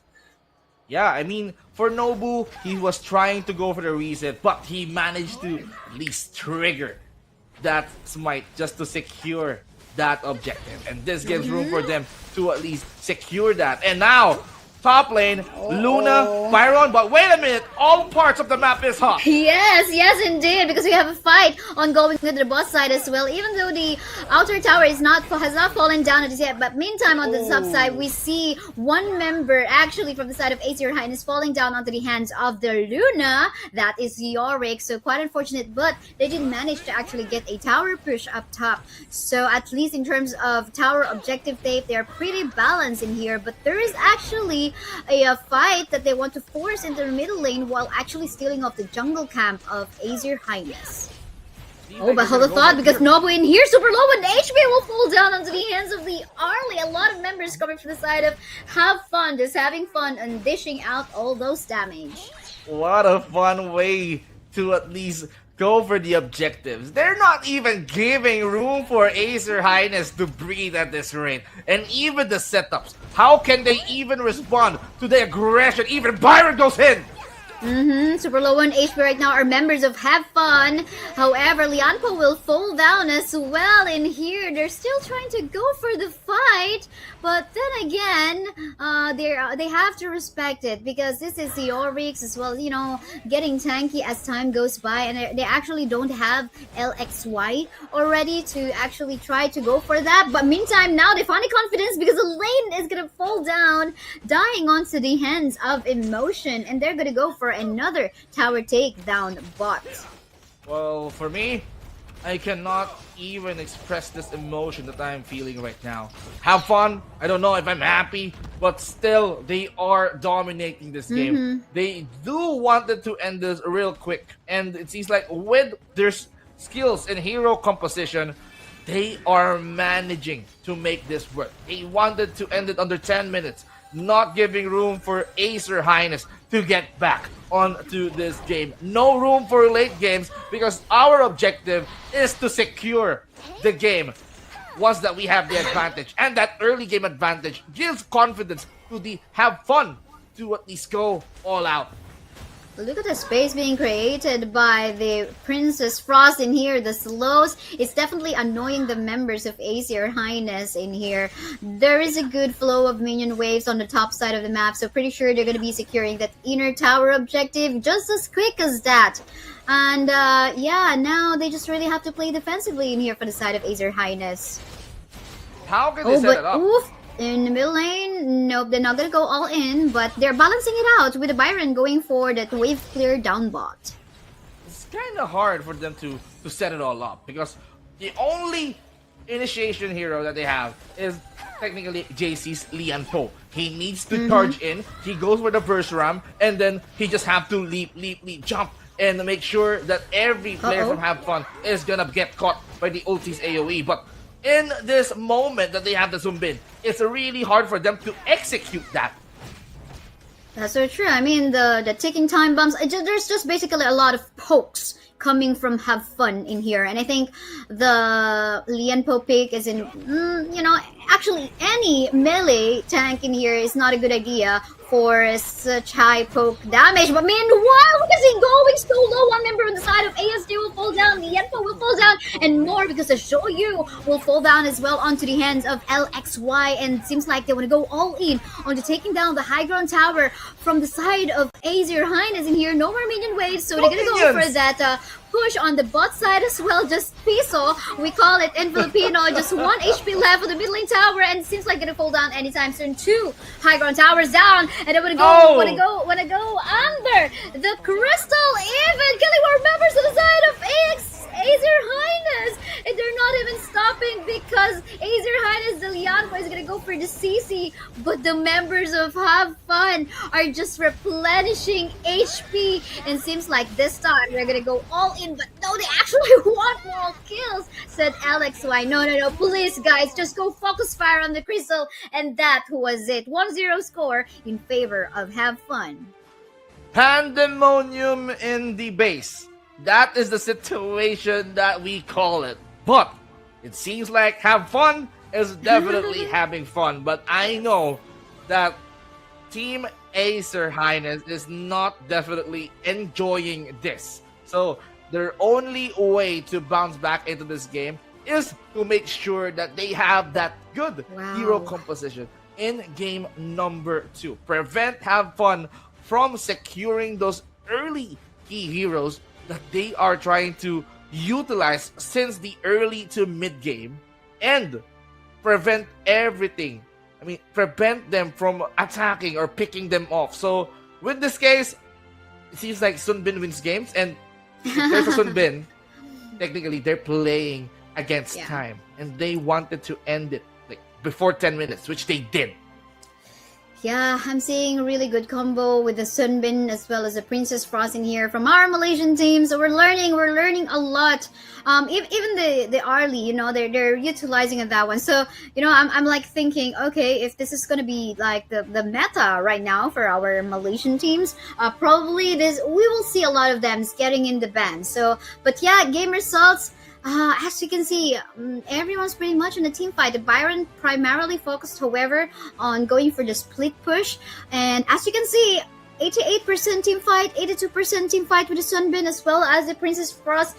They are definitely the one creating that space in order for the Arlie to go for that kills and hits. So really good job in terms of the rotation and even the draft composition to Have Fun in here. I think utilized it so well. Now let's talk about who deserves to be crowned as the MVP. But of course, if there's a Sunbin, okay, it's an automatically MVP. And as I've said during the first series, I mean, there's a meme that's going on in ranked games. They definitely hate Sunbin. yeah. But in terms of like utilizing Sunbin in tournaments, well, you gotta love what he can bring to the plate. He provided 14 assists. He's not even getting kills. He's not even dying. He just supports all the way. 14 assists for Evolution to close game number 1. And he's just doing what a support does. And that gives him the right to be called the MVP of game number 1. So for the Acer, I mean, they have to think of ways on how to catch up because they have to eliminate threats. I mean, remove Sunbin, remove a lane, figure out where or who is gonna be the annoying ones, and get the right heroes for their pool. Well, one thing I noticed in here is that Malaysian teams, they do really love to secure a farm laner that can go solo in the farm lane, and in such a way they can rotate on a 4-1 type of rotation and create more ganks in place to weaken the lanes or particular lane in the opponent's side. So I think that's the play style that they have to work on countering, because so it now depends on them and how they want to cancel that. It's either they could ban out right off the bat, high mobility farm laners hero once it is on the second phases of the banning, like that of the Arlie, of course, or maybe even when there's the Sunbin on the opponent side, don't go for a melee type of roamer to front and soak in the damage, especially on the early stages of the game. It's gonna hurt that melee roamer a lot. We saw it from the Zhang Fei, we saw it from the Lianpo. I mean, the Sunbin is just so annoying in terms of the pokes he can dish out against this hero. But definitely, it's a battle between different play styles, and I think it's now up to Team Azir Highness on how they will decide on countering this one out. No doubt. I mean, we did not see everything yet, and there is still room for a surprise. Game number 2 is gonna be ahead. So for you guys who's currently watching, do not forget to scan this QR code right here to be in the community. So grab your phones, make sure to scan this one up so you can be part of our Discord community. And if you're there, you're gonna be updated with news. You're gonna be updated with the latest happenings on when is the Season 2 going to happen. And to prepare for Season 2, might as well find your teammates, find a team to join in, and then find a screenmates. Probably practice in order for you to qualify or to make it to the Season 2. Because just like just like what's happening here, the competition is way too tight, and for them to qualify or to reach the semifinals, well, they've shown a lot of effort, Kaysaya, and we cannot disregard the efforts that the semifinalists have shown all throughout this Clash on Air Cup Season 1. And, with that, we have to at least congratulate them for making it this far. Yes, that's right. I mean, this is top 4 we're talking about, and all of the top 4 teams will actually be able to take home something from the prize pool. And talking about the prize pool, it is a total of 600 Malaysian ringgit, and that is equivalent to around 7,200 Philippine peso or $127 for our international audience. And everyone up until the 4th placer, they will receive diamonds as well as Starstone, and that is for each player. So you get something out of it. And of course, to those teams who did not make it to the top 4 cut, they also, they won't be getting any share from the prize pool, but it is the experience that they're going to be taking home. So the Honor of Kings is just starting this upcoming June 20. So you guys make sure to, get everything that you can for your portfolio already as a team, as a player. So that is definitely something, because definitely for sure sponsors, brands, and esports organizations are going to be coming in looking for players like you. For players like you. And that is why you need to keep on grinding. You need to show the world who you are, and with those consistent or consistent practice, that makes you excel on top. And you don't have to worry if you were not part of the Season 1. Well, there's still room for the next season for you to join. Or if you did not make it to the quarterfinals, or did not make it to the grand finals, well, might as well try up again next season. Might as well see if that is definitely your season, because that is what we want to see. That is how you adjust into this game. Speaking of adjustments, I hope that this game is gonna get close as it can get. Like what we've seen from the early game, somehow they have to hold that game, because for Have Fun, seems like they're enjoying every moment when they are trying to rotate. But for Byron being removed, I mean, I'm not gonna enjoy that personally, because this guy's annoying. Definitely, but do you remember we still have the Elaine option here? Maybe that's gonna be one of the prio picks on the side of Aether Highness in here. We'll have to find out. But again, on the first pick, they're just gonna be securing one, so they have to be very careful on their next ban in here. Because if you are on the red side, of course, you get to secure two powerful heroes that you want on your lineup. So if they leave, for example, the Sunbin as well as the Princess Frost available, then it's gonna be looking scary. And I love that they have actually respected the Princess Frost from the side of have fun. Well, you have to respect Princess Frost because of the crowd control that it can bring, but of course, having the first pick advantage, there's no time to waste. Let's lock in Dolia, one of the effective support heroes in the game. So having a Dolia with the Celestial Melody enabling some of the team members to have their ultimates reset, and that means you're gonna get double. And if you're talking about a lane, well, you're gonna be getting double Dead at Sunset. But let's see on how or who JC will be using that ultimate too. Is it either Oyores or is it either some of the heroes here? Are we gonna see Jiao Chan actually? I love Jiao Chan personally when it was partnered with Dolia. Yeah, unlimited ult, definitely. But here we see how Have Fun reacted on the Princess Frost ban. Okay, no Winter of Frost in here coming from Princess Frost, but then again, they do have the Lady Jen to match one up. So they are still gonna be partnering it up with the Sunbin. This is still looking scary. So still a pretty similar lineup from what Had Fun had a while ago. But let's see how they're gonna be executing this one out. As they could potentially cancel out this time the Arlie. They don't want to give the Arlie again, okay? Okay, there you go. Finally, they banned out the Arlie. That's definitely a good decision coming from Aether Highness. Well, also a good decision for them to ban the U1 because of the sustainability that it brings. Imagine having a U1 just loading a lot of heals during team fights, and with the Unending Sorrow ultimate, it heals teammates, it damages opponents, and with the reset coming in from Dolia, imagine that he can use that 2 times in a single fight. So that's way scary. Remove the U1 because they don't have that mid hero yet, but they still have to figure out who to put in the mid lane to face Lady Jen. And for the marksman, it seems like, okay, I've missed this hero.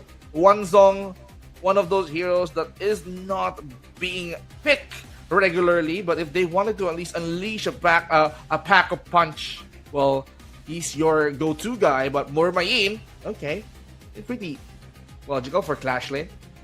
Yeah. Seems like they wanna secure that one out anyway for now. A while ago when we were seeing Wang Zhong, I mean, not bad, but I think they're gonna be okay. They wanna steal it away. I wonder if that's just a bait to force out members of Aether Highness to okay, pick it up. But Wang Zong is gonna be not gonna be so safe on a Luna as well as Mayin, because he can get misplaced from his position if there is the kick coming from the Mayin or maybe the Luna trying to go all in from him, especially on the early stages of the game. Yes, there is some sorts of shield here and there, but early game time, if we're talking about that, that's not going to be enough. But Cannonball and Hoyi will be closing out the final picks for both of the teams. For you, VinZG, what do you say about the draft that we have for each of the teams that we have right now? We've seen Ganemo becoming more and more annoying with the couple blades. Short, long, once it hits your enemy, it's gonna be hurting a lot. So they have to watch out for the scaling, but one good thing about having Ganemo as your opponent, it's quite squishy. And speaking of heroes like Luna, that can easily go up against the backline, and then that's really, really good. And especially for Ganemo to be picked up most of the time. And that's true. The Wang Zong, actually, he's gonna try to bring out the ulteriorly most of the time, but if Luna spots him, you go out of that ulteriorly mode just to at least go and find some respect, because for Wang Zong, he has that mobility to escape somehow. Yeah, that's true. But let's see how they're going to be going on that lane matchup. As we see, pretty much equal footing for both Huang Zong as well as the Hoi, as they have the range that they need, so no mismatch on that one. We're just gonna be talking about late game potential later on how they're gonna be positioning themselves. But meantime, onto the mid, we see members actually just eyeing, checking as to who can actually go for that steal on the camp. And it seems like it's have fun doing it right now. Well, they want to at least poke a lane as much as they can and then focus on the jungle camps. They are trying to invade clearly. They don't mind, the debuff coming in from the early stage of the game though. But for them, the priority is to reduce the resources coming in from Acer Highness. But for the Clash lane, somehow, you can see a lane. Fiorix, having a hard time. He's struggling up against the Maying from Shang 0818. Humble God trying to steal the objective, but unfortunately, it's gonna be reset though. Oh, look at that! A dash in under the tower of Team Have Fun right now. Super low on HP. Apparently, they did not get the kill, lagging on damages of the moment. That is a really nice attempt coming from Azir Highness.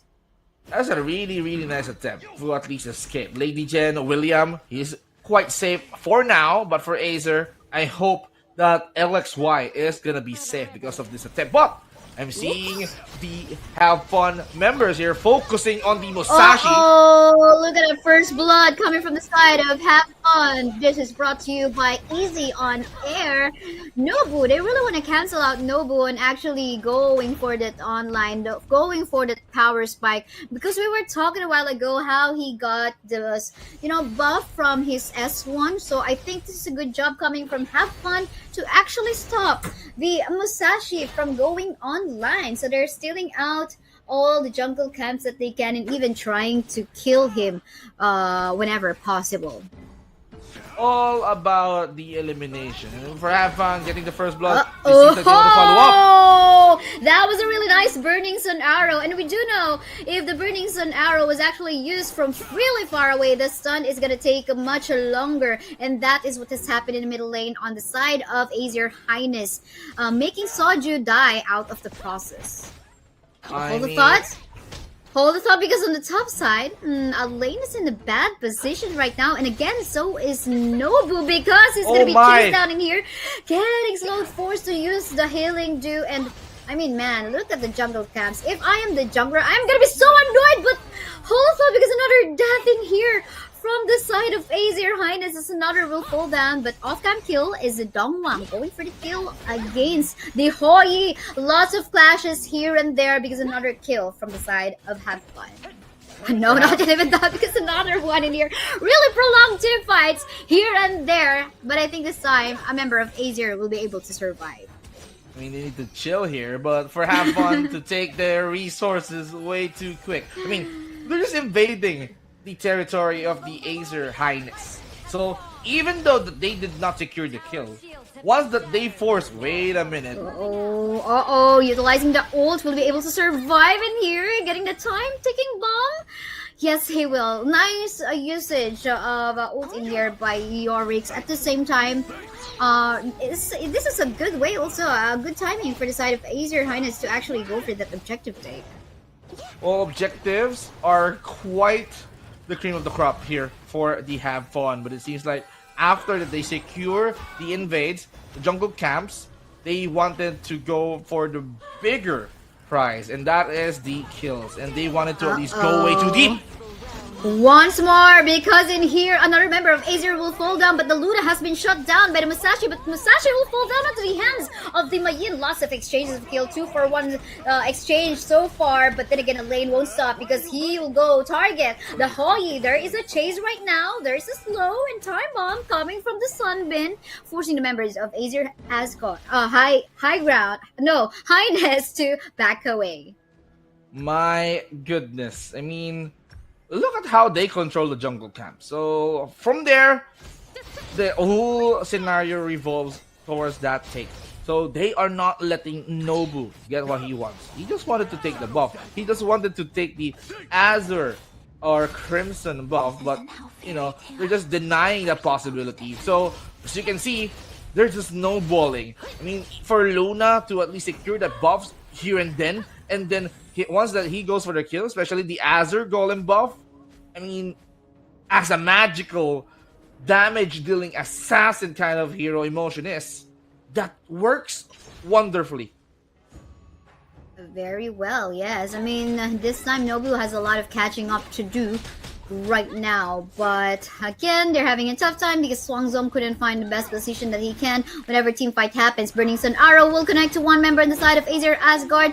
Azir, but is this the chance for them to actually go all in now? No. Oh, there is the minion waves, but it will be cleared really fast by Soldier. Well, talking about the clears right now, but for have fun, they're just baiting the members of the Acer Highness to go out of your map.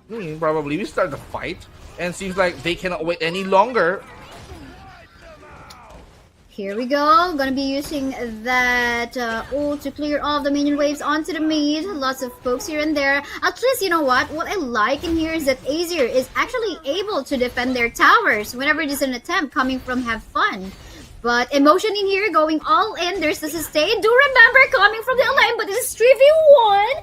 Gonna be using that ult. Nice backup incoming from the side of Azir Highness in here. Will this be enough? However, they're still breathing. I mean, there is still hope from Azir, as we see in here, VZG. Now, another thing that needs to be done here for Azir Highness is to wait for the charges that is being set up by the Have Fun. But for them, they still forget the Clash Lane. Tower is still Looks intact. like they're gonna go all in, however, under the tower right now. One member on the side of Azir is so low. Actually, they will kill off the Mayin in the process. A lane will fall down, however. A 1-for-1 trade so far. Burning Sun R will connect onto Wang Zong, but then again, Nobu is gonna go all in here. 3 members about to go low. Will there be a Sunbeam? Oh, that skill did not connect, but there is a chase. Yes, he will fall down now this time, and that while that is happening, you can see Luna actually on the middle lane going for the clearing of minion waves. Will he go join the team fight up top, or will he go push on the mid? That is the question. That is going to be the question, but the question is, how will Acer Highness fight back? Because they need to produce more and more. Birdie Sonaro, not gonna hit over to anyone, so quite safe. Well, with their keys to victory at this rate, they just need to drag this game for too long, and which they're doing quite right. 5-8 score, but seems like the goal differential is not that skyrocketing yet. So they still have that opportunity to turn things around if they want to. They just have to watch out for Luna most of the time. And then if they can eliminate Sunbin, well, they can do the honor just to at least prevent them from escaping way too fast. Will there be a successful attempt of steal in here coming from the side of Azir Asgard? They're coming in. Oh, look at that crucial kill tap coming from the God and Mo. Really nice execution of skills. They didn't have him to use a smite in here, but one member about to fall down. Yes, the Musashi will be killed in the process along the one. Luna is trying to go in, but has to back away because the artillery is ready here coming from Humble God. So at least there is still hope from Azir Highness in here. You can see how they try to go for a defensive play, even going for, steals from objectives, but the mid is getting pushed. Good clearing of wave coming from Have Fun as well. Now, for Acer Highness, for their towers to be intact, especially the Clash Lane, this is gonna be a hard time for them, but just look at how the Clash Lane outer tower is now exposed, so this is gonna be a freebie as of now, but seems like Acer Highness knew how to defend really well at this. Oh, Julia will fall down onto the hands of Mayan. The team fight continues, and here we go. I mean, the slow from the Sunbin was just so annoying. That even stopped the Dolia from backing away. Just really getting chased by the members of Have Fun. Quite unfortunate. Quite unfortunate for them, it seems, because some of the heroes, or probably Sunbin to be exact, controls the move speed of each and every players in this battlefield. I mean, just threw in some slows, make his teammates fast. It's all about the chase. If they wanted to go, they still have that kit to at least chase down their opponents. And this is when they are struggling. For Acer Highness, they don't have anything to cleanse that debuff. Only to endure that kind of slow, but they have to at least resist that. But the Oh, objective Burning is taken Sonara up. connected to two members on the side of Acer Asgard in here. One is able to back away. Noble tried to go for that kill. Ladies and will fall down. But then again, you can see in the process, the Overlord is getting confused. Will you get me or not? Because they're going to go for the team fight first as Huyi secures that kill onto the L lane.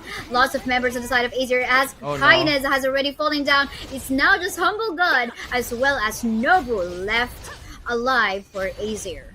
Well, they can go for the Shadow Overlord, but she's like, okay, let's take this opportunity to take more and more high ground towers, expose the crystal, and now they're not stopping. They're definitely not stopping. Artillery has been here, has been popped, and there you go. High ground will fall down still. I think it was quite far away on bringing that ult out. Could have been nearer onto the high ground, but then again, we were talking about three members going for the tower take up top. So I guess regardless, it will still fall down, even if the Huang Zone goes nearer onto the high ground tower on the top lane.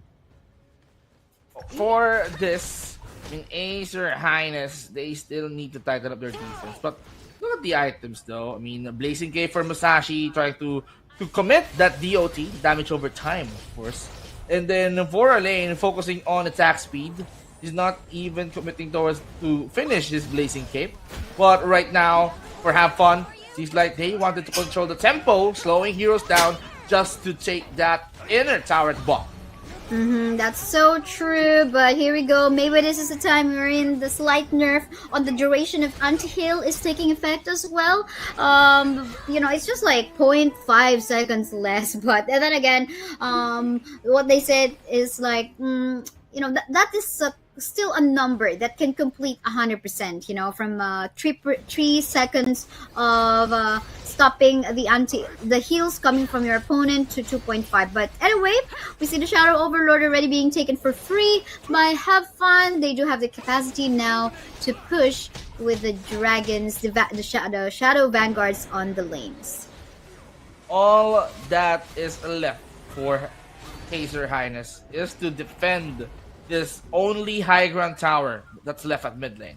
I mean, they have the mid, they have the bot lane still, but the crystal is exposed because of the high ground on top tower being taken out. Now, the Shadow Vanguards are now marching, so it's gonna be hard for Acer Highness to defend their high grounds as of now. And just like that, the bottom high ground tower will fall down. We can see Luna going in and going out. Musashi trying to CC him out, but to no afford as the Luna will still be able to back away and save his life. But then again, we can see free hitting Hoyi already in the back lane. Now, let's see. Ooh, the kick will connect coming from the Mayin, forcing one member. No, actually, they will be able to save her life. But again, free hitting in here onto the back line is the Hoyi. They're going to go for the kill. Lots of kills coming from the Sunbin as well. And one member left. Sojo is all alone. They're going to go head on to the Crystal and they will finish the game. Have Fun will definitely have fun on getting that 2-0 win moving forward to the Grand Finals.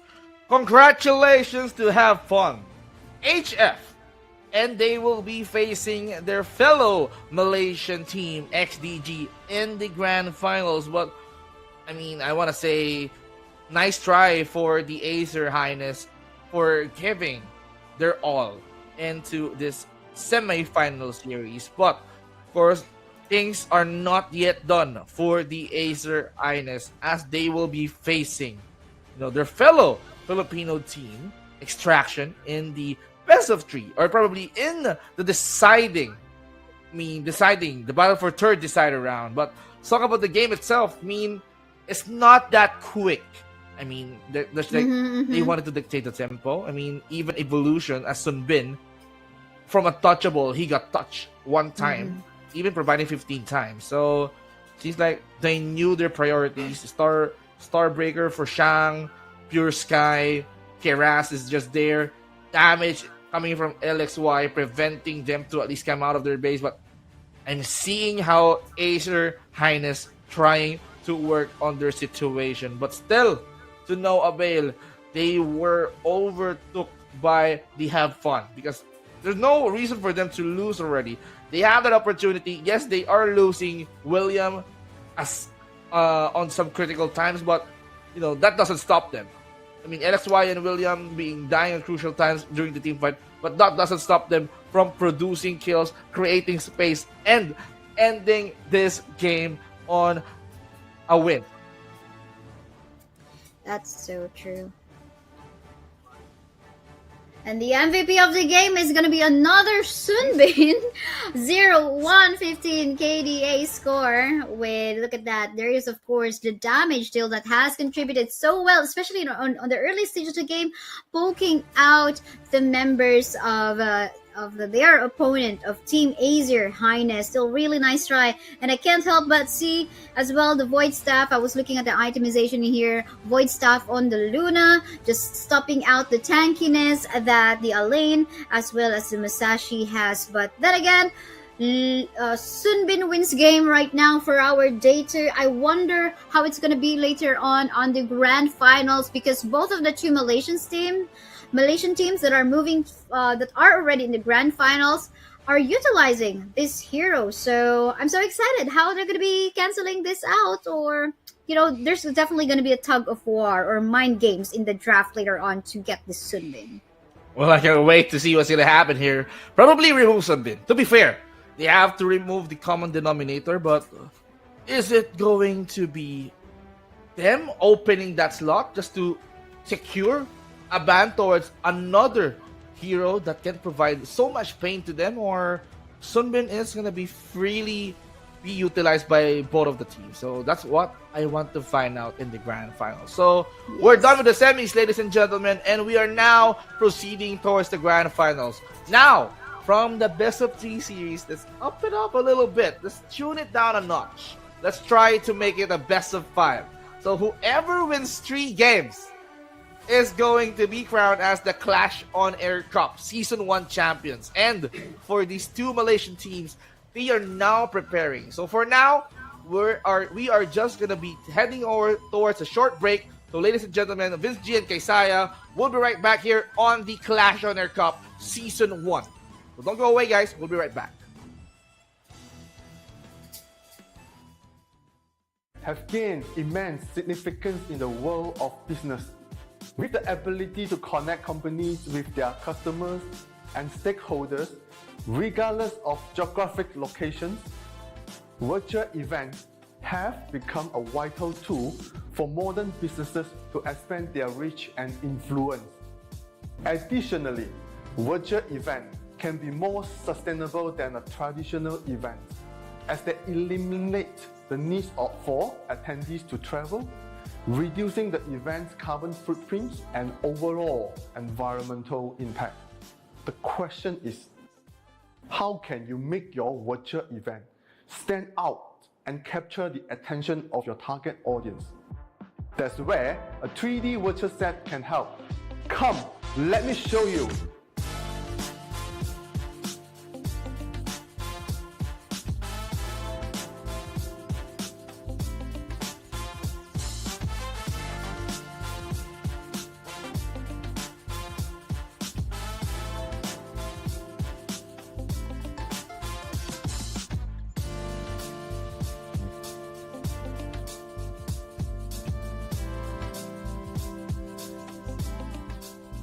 A 3D virtual set can help you create stunning environment that will capture your audience attention and leave a lasting impression.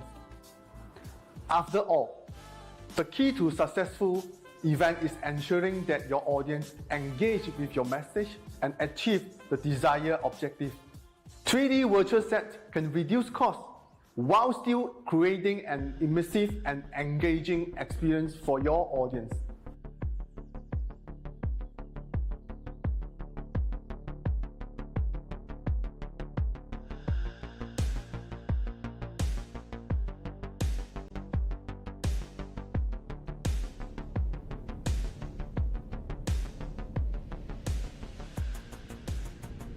With Virtual 3D Set, you have the complete control over your design and the layout of your virtual space.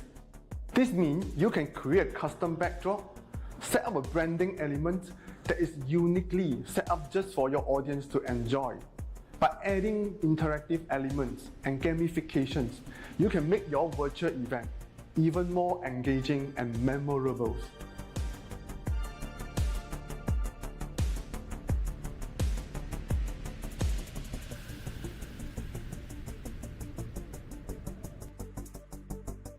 A 3D virtual set also provides multiple angles to capture attendees' attention span. You can easily switch between different angles to highlight the speakers, products, or interactive elements. A 3D virtual set can create a dynamic and engaging experience for your audience. This can help to keep audience engaged and motivated throughout the event, leading to better outcomes and results. In today's competitive business landscape, a 3D virtual set can be the key to standing out and creating a truly memorable and engaging virtual event. So why not consider using a 3D virtual set for your next virtual event? Contact us now and see the benefits yourself.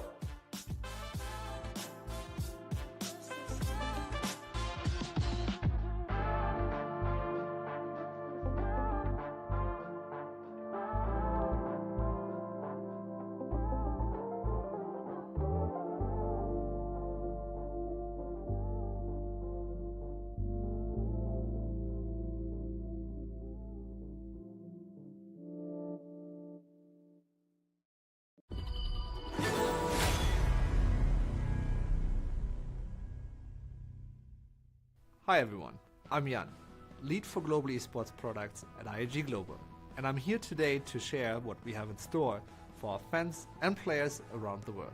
It's going to be an exciting year for Honor of Kings and esports. The game will be launching in phases throughout the year around the globe.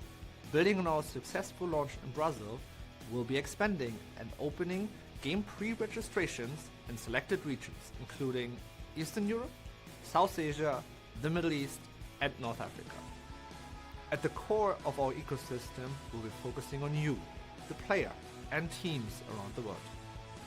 Our plan is to invest $15 million to build an international esports ecosystem. This system will include local and global tournaments specifically designed for our different regions, aiming to give more players and teams the opportunity to participate in our esports programs. We have established our Pro League in Brazil last year, and we will be looking into building more in the other regions following the game's launch plans. For regions without a dedicated product, we'll be hosting other professional tournaments, bringing teams together to compete against each other, to earn a spot for the new global competitions we are introducing. So please let me share with you the exciting news that we will be launching the Global Invitational Series, with the first season kicking off with the Intercontinental Invitational in March in Istanbul, where the world's top team will compete for glory. This will be followed by the second season of the Intercontinental Invitational, where we will share more details soon.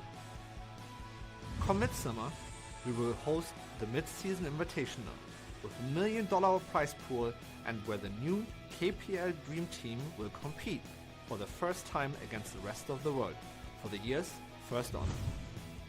At the end of the year, the pinnacle of esports, the Honor of Kings Championship Invitational, will determine the strongest team in the world.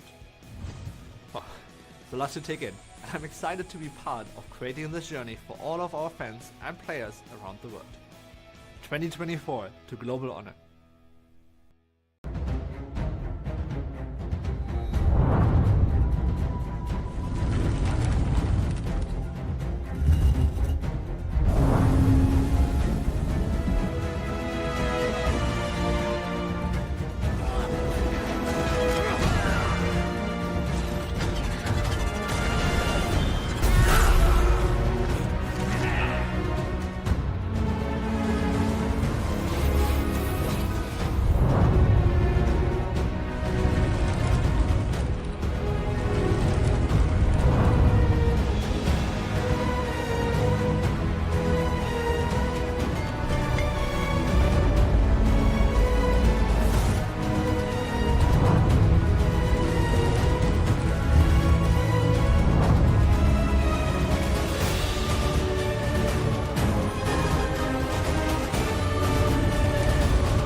我是 Honor of Kings 的全球发行制作人牛六。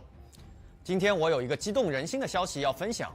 随着近期的发布 ，Honor of Kings 现已向土耳其、中东、北非、东欧、中亚和南亚的玩家开放。这意味着全世界更多的 MOBA 爱好者现在可以享受 Honor of Kings 带来的迷人手游 MOBA 体验。自2015年推出以来 ，Honor of Kings 不仅是最早的手机 MOBA 之一，还有全球最大的玩家基数。随着我们将 Honor of Kings 扩展到全球更多的区域，我们致力于不断提升所有玩家的手机 MOBA 体验。在这次发布中，我们将建立区域本地的服务器，以确保玩家享受流畅稳定的高质量游戏表现。除了本地化的语言版本之外，我们还将逐步引入本地化的英雄、皮肤、配音等。我们非常重视玩家体验，所以努力创造一个公平公正的竞技游戏环境。此外，我们将投资1500万美金来建设 Honor Kings 的本地和全球电竞生态系统。在不久的将来 ，Honor Kings 将逐步在全球其他区域上线。我们将在第一时间与全球玩家分享这一扩展的最新信息，以及更多关于游戏的信息。I look forward to meeting you in Honor Kings. Hello everyone, I'm Dean, the lead designer of Honor Kings. Today I'm excited to introduce Honor Kings to all of you. Since its birth in 2015, Honor King has gone through more than 40 version updates. With more than 1,000 team members participating in its development, it has also gathered feedback from millions of players across tens of millions of matches, making it the most played competitive mobile game in the world.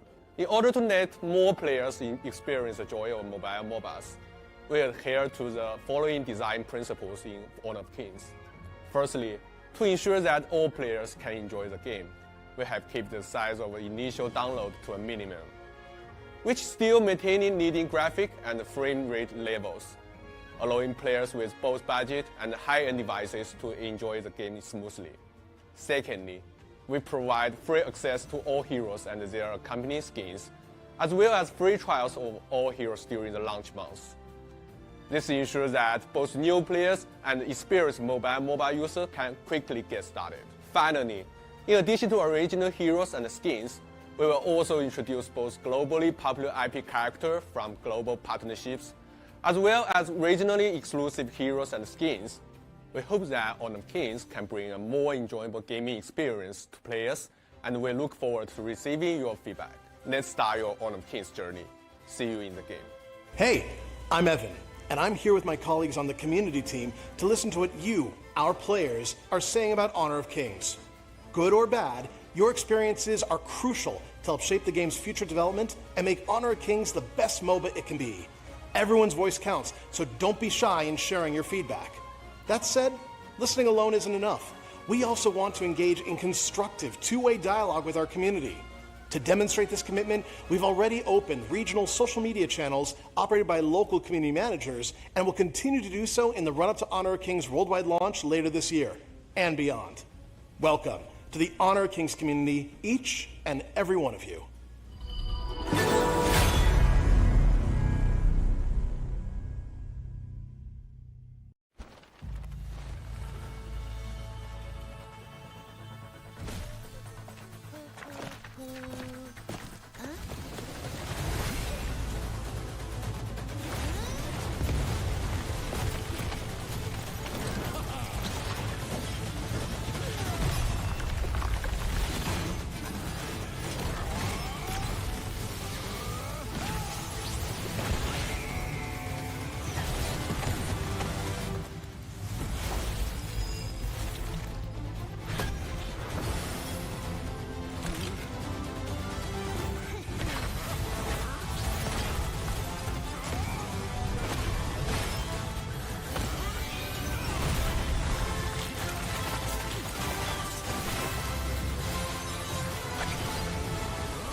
Imagine you can elevate your virtual event with this. What about this? and this. Hi, I'm Frigo from Easy On Air, your virtual live savior. In Easy On Air, we aim to help 1,000 MNC to maximize the live streaming experience, deliver high quality content, and unforgettable digital events to their audience.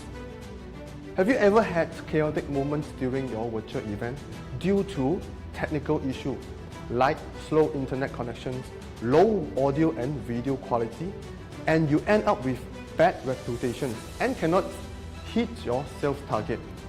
What can you do with Easy On Air to avoid the problems I mentioned? Number one, you can have 100% customizable solutions for delivering exceptional live streaming experience. Number two, provide flawless virtual event flow. And number three, create interactive virtual sections and have fun with your audience. You can leave your contact details here and our live streaming specialist will be in touch with you. So, are you ready?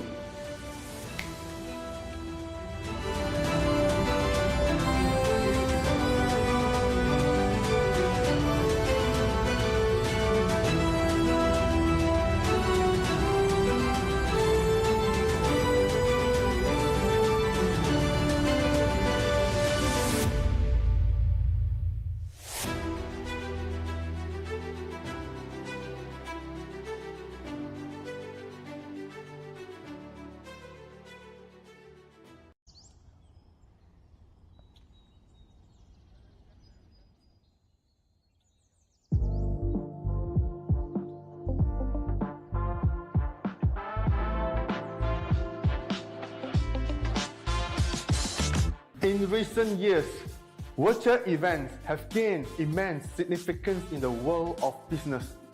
With the ability to connect companies with their customers and stakeholders, regardless of geographic locations, virtual events have become a vital tool for modern businesses to expand their reach and influence. Additionally, virtual events can be more sustainable than a traditional event, as they eliminate the need for attendees to travel, reducing the event's carbon footprint and overall environmental impact. The question is, how can you make your virtual event stand out and capture the attention of your target audience? That's where a 3D virtual set can help. Come, let me show you.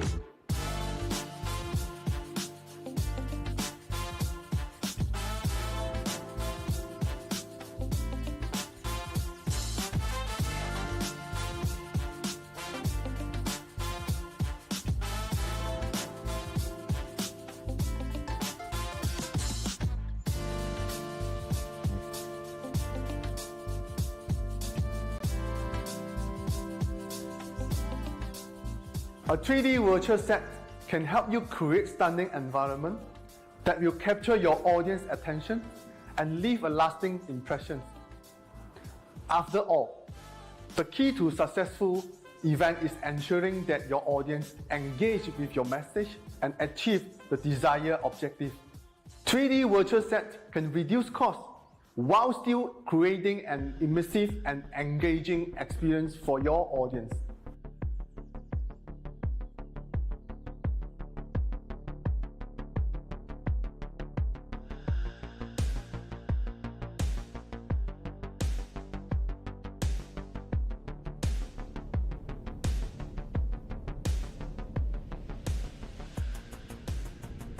With Virtual 3D Set, you have the complete control over your design and the layout of your virtual space. This means you can create custom backdrop, set up a branding element that is uniquely set up just for your audience to enjoy. By adding interactive elements and gamifications, you can make your virtual event even more engaging and memorable.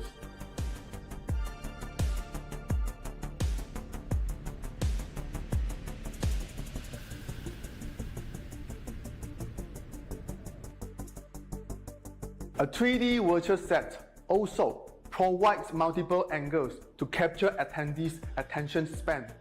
You can easily switch between different angles to highlight the speakers, products, or interactive elements. A 3D virtual set can create a dynamic and engaging experience for your audience. This can After all the teams that we've witnessed and see on day number 1, we are now finally here on our grand finals, Clash on Air Cup Season 1. We are now going to see and determine who is going to be our first ever Season 1 champions. By the way, Vince G and Kaisaya, we will be with you up until the very end, as we are going to make sure that we don't miss out on the history that is going to unfold here tonight. So, Isaiah, I am looking forward to the clash of the two best teams that we currently have here.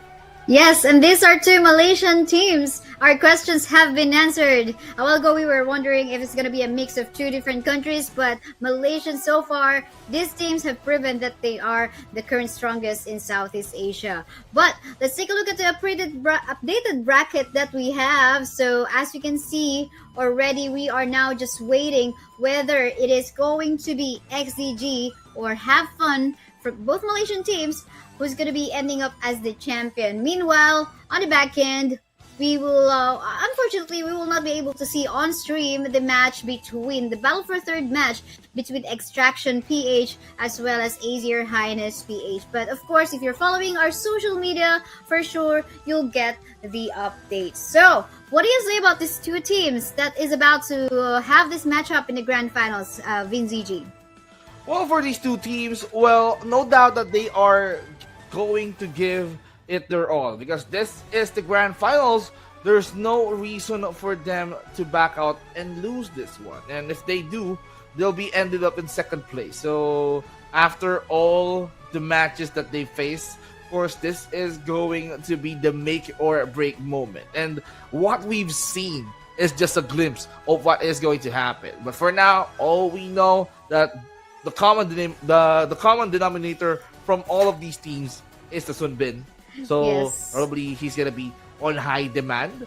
Either remove him, or whoever gets the first pick priority first is going to secure him. So let's see on how are they going to utilize that. But for now, this is going to be an exciting treat for all of you, because this is history in the making. Definitely a history in the making, but let's move forward to the draft. We are so excited on how they're going to be, use those psycho moves to actually, get that pick on the Sunbeam. But no, this is a write-off ban on the Sunbeam. They're not going to give it away, even though they're actually the first pick in here, because anyway, it's going to get banned. But for me, maybe XCG could have just let the team have fun to just ban it out. But for them, they just want to, just ban it out right off the bat. I agree. Might as well ban it out right off the bat. One of those annoying heroes as well was Luna. So actually, with their free time earlier on, seems like for XDG, they are watching the gameplay of the Have Fun for HF. So there's no way that they're gonna be utilizing the Luna. So they will be forced to use another jungler hero. So that gives room for Dolia to be picked by the XDG, and their answer to that, okay, Daxiao is available. Why not secure this hero together with the Wang Xiaojun or Princess Frost? Yes, for sure. And this is the first time that we see again the two mostly banned roamers. In previous patches, Dolia and Daxiao, it's different this time because they're going to be showing off in the battleground.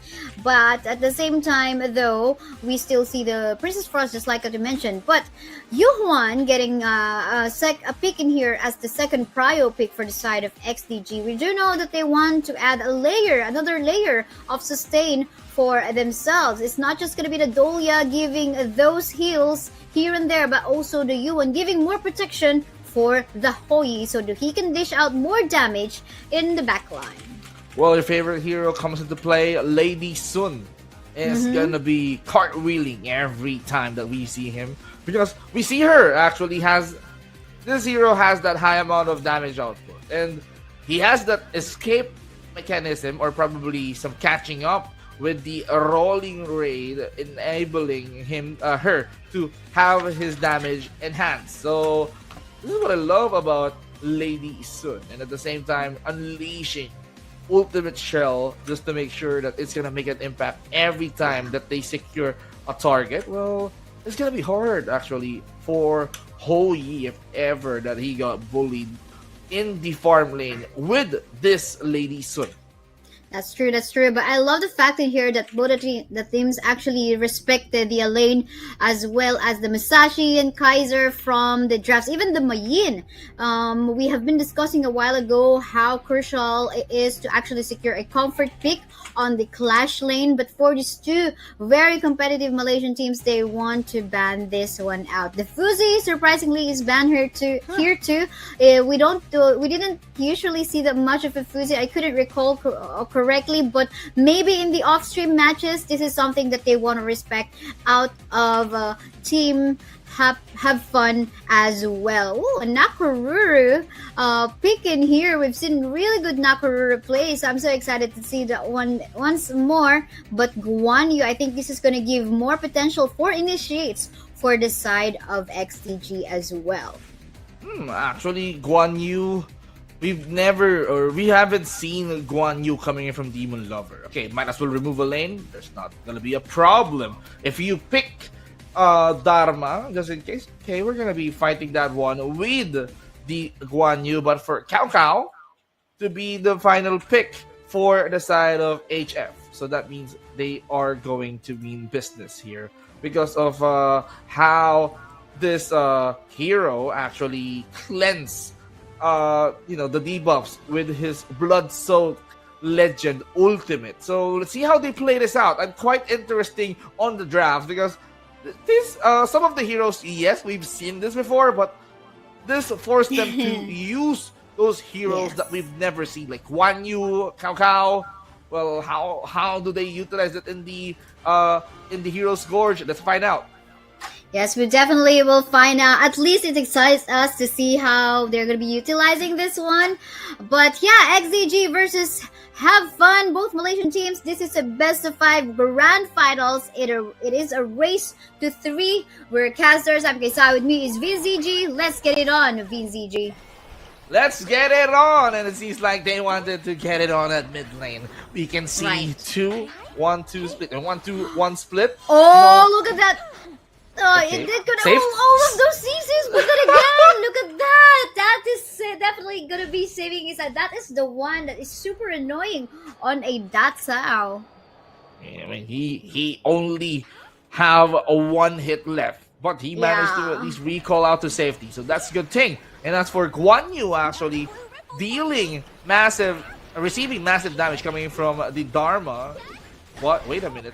The fight is gonna go. First blood is gonna go in favor of Have Fun right now. This first blood is brought to you by Easy on Air. Even the Cao Cao is gonna secure another kill in there, visiting from the jungle towards the mid lane. So this is so far a really good first minute of the match in favor of Have Fun. Wow, I mean, they're playing their cards right. I mean, imagine evading that possible first blood. They managed to send home Princess Frost that's early, and then for Cao Cao to secure a double kill right off the bat, that is indeed a good counterattack. Once you reach level 4, it's go time for them. Guan Yu even receiving so much amount of damage coming in from the Dharma. It seems like XDG needs to at least figure out how are they going to fight back with this. That's true, but they have rotated towards the bot lane. But LXY do know that he needs to be very careful, as members of Team XDG was actually missing off the map. But this is the gank that maybe HF is also looking for on the mid lane. Meanwhile, LXY super low on HP already, getting slowed, getting poked by the members of XDG, and that is a good backup coming from the Dolia to power up the Hoyi. Well, for Wolves, he definitely needs a bodyguard, but for Guan Yu, Demon Lover, bodyguard is all he needs right now, because I can see the attempt here for Have Fun to at least spot Demon Lover. Oh, you gotta be very careful in here. The truth mantra will connect in here, getting slowed down as well. But the winter is here and he will fall down. Ult has been popped by the Daciao, but we'll see what will happen in there. Instead, they're just gonna go for a tower push, it seems. We don't see it currently as it's being covered by the Dharma, but at least I think it seems like a good enough damage against the tower. Agree, and definitely the fight isn't stopping yet. For Have Fun, they're enjoying the advantage that they have, and for XDG, they just have to rely on the mid to late game damage. They have to protect Wolves at all costs. So for Wolves, all that he needs to do is to farm up, and it seems like they wanted to apply so much pressure in the farm lane. The bot lane is going to be the key for XDG to win, but as for Have Fun, okay, we're going to be bullying your Clash laner. Indeed, they have been bullying Guan Yu up top in here, but backup incoming from the Nakururu, at least just to clear off the minion waves. They're not gonna fully commit because they are outnumbered in there in a 3v2 situation. Meantime, in the middle lane, we can see the waves coming. Oh, look at that! The stun will connect coming from the Hoye, healing of LXY right in the process. But meantime, there goes a chase. XDG will fall back because as we can see, our wall is actually super low. That is quite good. They managed to make sure that they're going to be getting that good juicy kill. They did not let go of that kill right off the bat. XTG found a way to get off. Oh, Burning Sun arrow did connect, but look at that secure coming from the Hu Yan in the process. Still, LXY super low in HP, rolling back away, saving his life, but to no effect because the Guan Yu will kill off the lady soon. Still, though, the members of Team HF are actually chasing off the members of XDG onto the bottom lane. We'll see if there's gonna be something that will connect. Truth Mantra again right off the bat. The Hoye will fall down, and there you go, snowballing in the process, but still we can see the lead in terms of kill from the side of HF. For Have Fun, enjoying every moment right off the bat, right off the start. Well, they just have to protect the lead that they have. But for XDG, sure, they're figuring out how to bounce back. Well, they have Ayano Koji's Nakororo, they have Wolves Hoye, and for Demon Lover, seems like he found an opportunity to utilize his hero. Guan Yu actually having the Razor Cavalry crowd control just to at least be handy in team fights. And every time that Guan Yu rode his mighty horse, I mean the heroic charge, tries to drag down every opponent that they see on the map. And for that, Demon Lover is quite annoying. But for Shang, okay, I'm gonna try to poke you out, steal some lizards right from the bat, and then go out away. And force a push towards the top Clash lane. So this is gonna be exciting. Cao Cao on the bot lane for members from the side of HF right now, trying to push the bot lane tower. Ult has been popped by the Daciao, and in here in the process, Hoye will fall down too. There goes the stairs, the slow as well. The waves will be used by the Dolia just to save herself, but the backup isn't coming. Nakoruru to save the lives of the members of XDG right now. And is this the turnaround that XDG is looking for? They have wiped out HF. They have turned the tables into their favor, found a way to stop the early game snowball coming in from the HF. So all that they need to do is to pick off LXY most of the time, and that's what you see right now. 3 deaths, no kills at all. So for Lady Sun not to be able to farm up, this is gonna be troublesome for the HF. Not unless they have that mid to late game insurance. Probably rely on Cao Cao, sure. Probably rely on Dharma at least, just to at least soften up their defense. But if you don't have your marksman dealing damage from the back, this is gonna be troublesome. And SDG, they are protecting Hoye with their life all the time. Yeah, that's true. That's the problem with the Lady Sun here. This is a late game hero. No steal coming from the side of HF on that part, but that is a good way for them to clear off the mid as well as top. Now, maybe LXY is already trying to go for that objective takedown, but Cao Cao is in here to protect and give him space. But let's see how this one will go. 1v2 situation right now. There's the backup incoming from the Lady Sun, but he's quite far away. Smite has been used to slow down. Burning Sun arrow. Look at that one member will fall down. Princess Frost will be out of the map. So much critical damage coming from Ayano Koji. Ayano Koji's Nakoruru, you need to take this hero seriously because of the Nakoruru's potential to pierce some of the weakest heroes that is on the map. That's mages, by the way, and some of the marksmen. So it's an easy burst, easy instant kill. It's not gonna be a problem for Ayano Koji to aim on the backlines, and that includes William and LXY. More sustaining here into the middle lane. There's another connect. I really love the layering of skills in here coming from XDG right now. But the backup incoming from the Dharma right now. Going to be flashing away, but getting pushed and chased by the Guan Yu. I'm going to get the double kill as well. And more space for the rest of the damage dealers from XDG to go on a push. But they're going to respect that because they have to manage the waves on the top as well as go for an objective take on the Tyrant. Now, objectives has been secured. XTG, they need to counter push. They need to knock down a clash lane, outer clash lane, or outer clash lane tower to even up the game. Because with this game time that we've seen, there's a potentiality of HF to let Lady Sun farm up the damage that they're lacking from the early stages of the game. So with that said, they have to tighten up their defense. They have the kit, actually. They still have the dash out making plays. He's now trying to safeguard Lady Sun in this process, but they just have to watch out on their position because XDG, they have the reposition hero, and it's a demon lover. That's true, that's true. The Guan Yu is gonna be so annoying, but the Burning Sun Arrow will connect. Look at the burst damage! It is definitely a godlike move. Nakoruru will fall down in the process by the Cao Cao, but then again, it's an exchange of life. And at the same time, they will be able to get the push up top as well as in the mid. But I love what Shang is doing on the bot lane, but be careful because we can see the Guan Yu also looking towards there already. Now we can see the horse charging in, and now the punches left and right coming in from Shang, but he will be taking a step back, but they are not stopping. The defense were there. They called in Dharma just to help them. But, you know, it's just a way of them to at least save Dharma from the Guan Yu potentiality. But for them, it's a clear and easy takedown of the Tyrant at the bot lane.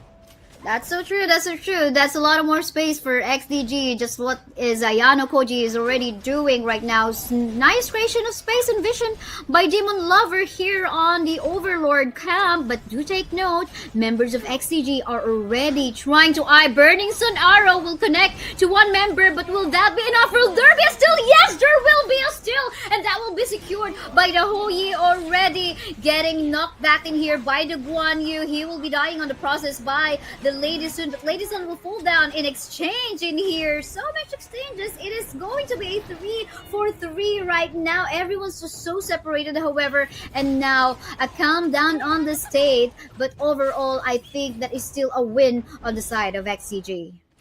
It is still a win though. 2-for-2 exchange, but they still have to at least get the most out of that fight.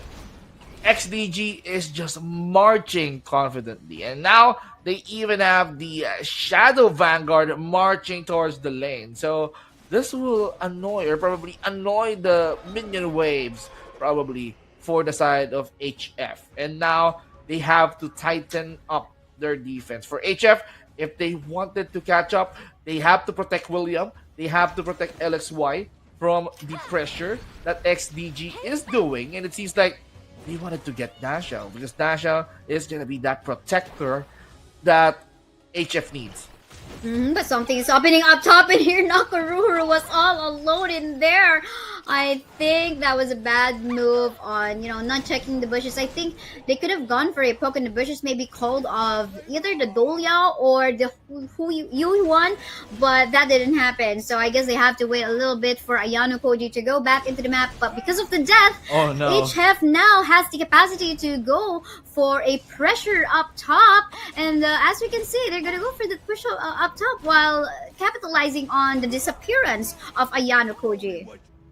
Well, I kind of love this game that I'm seeing right now.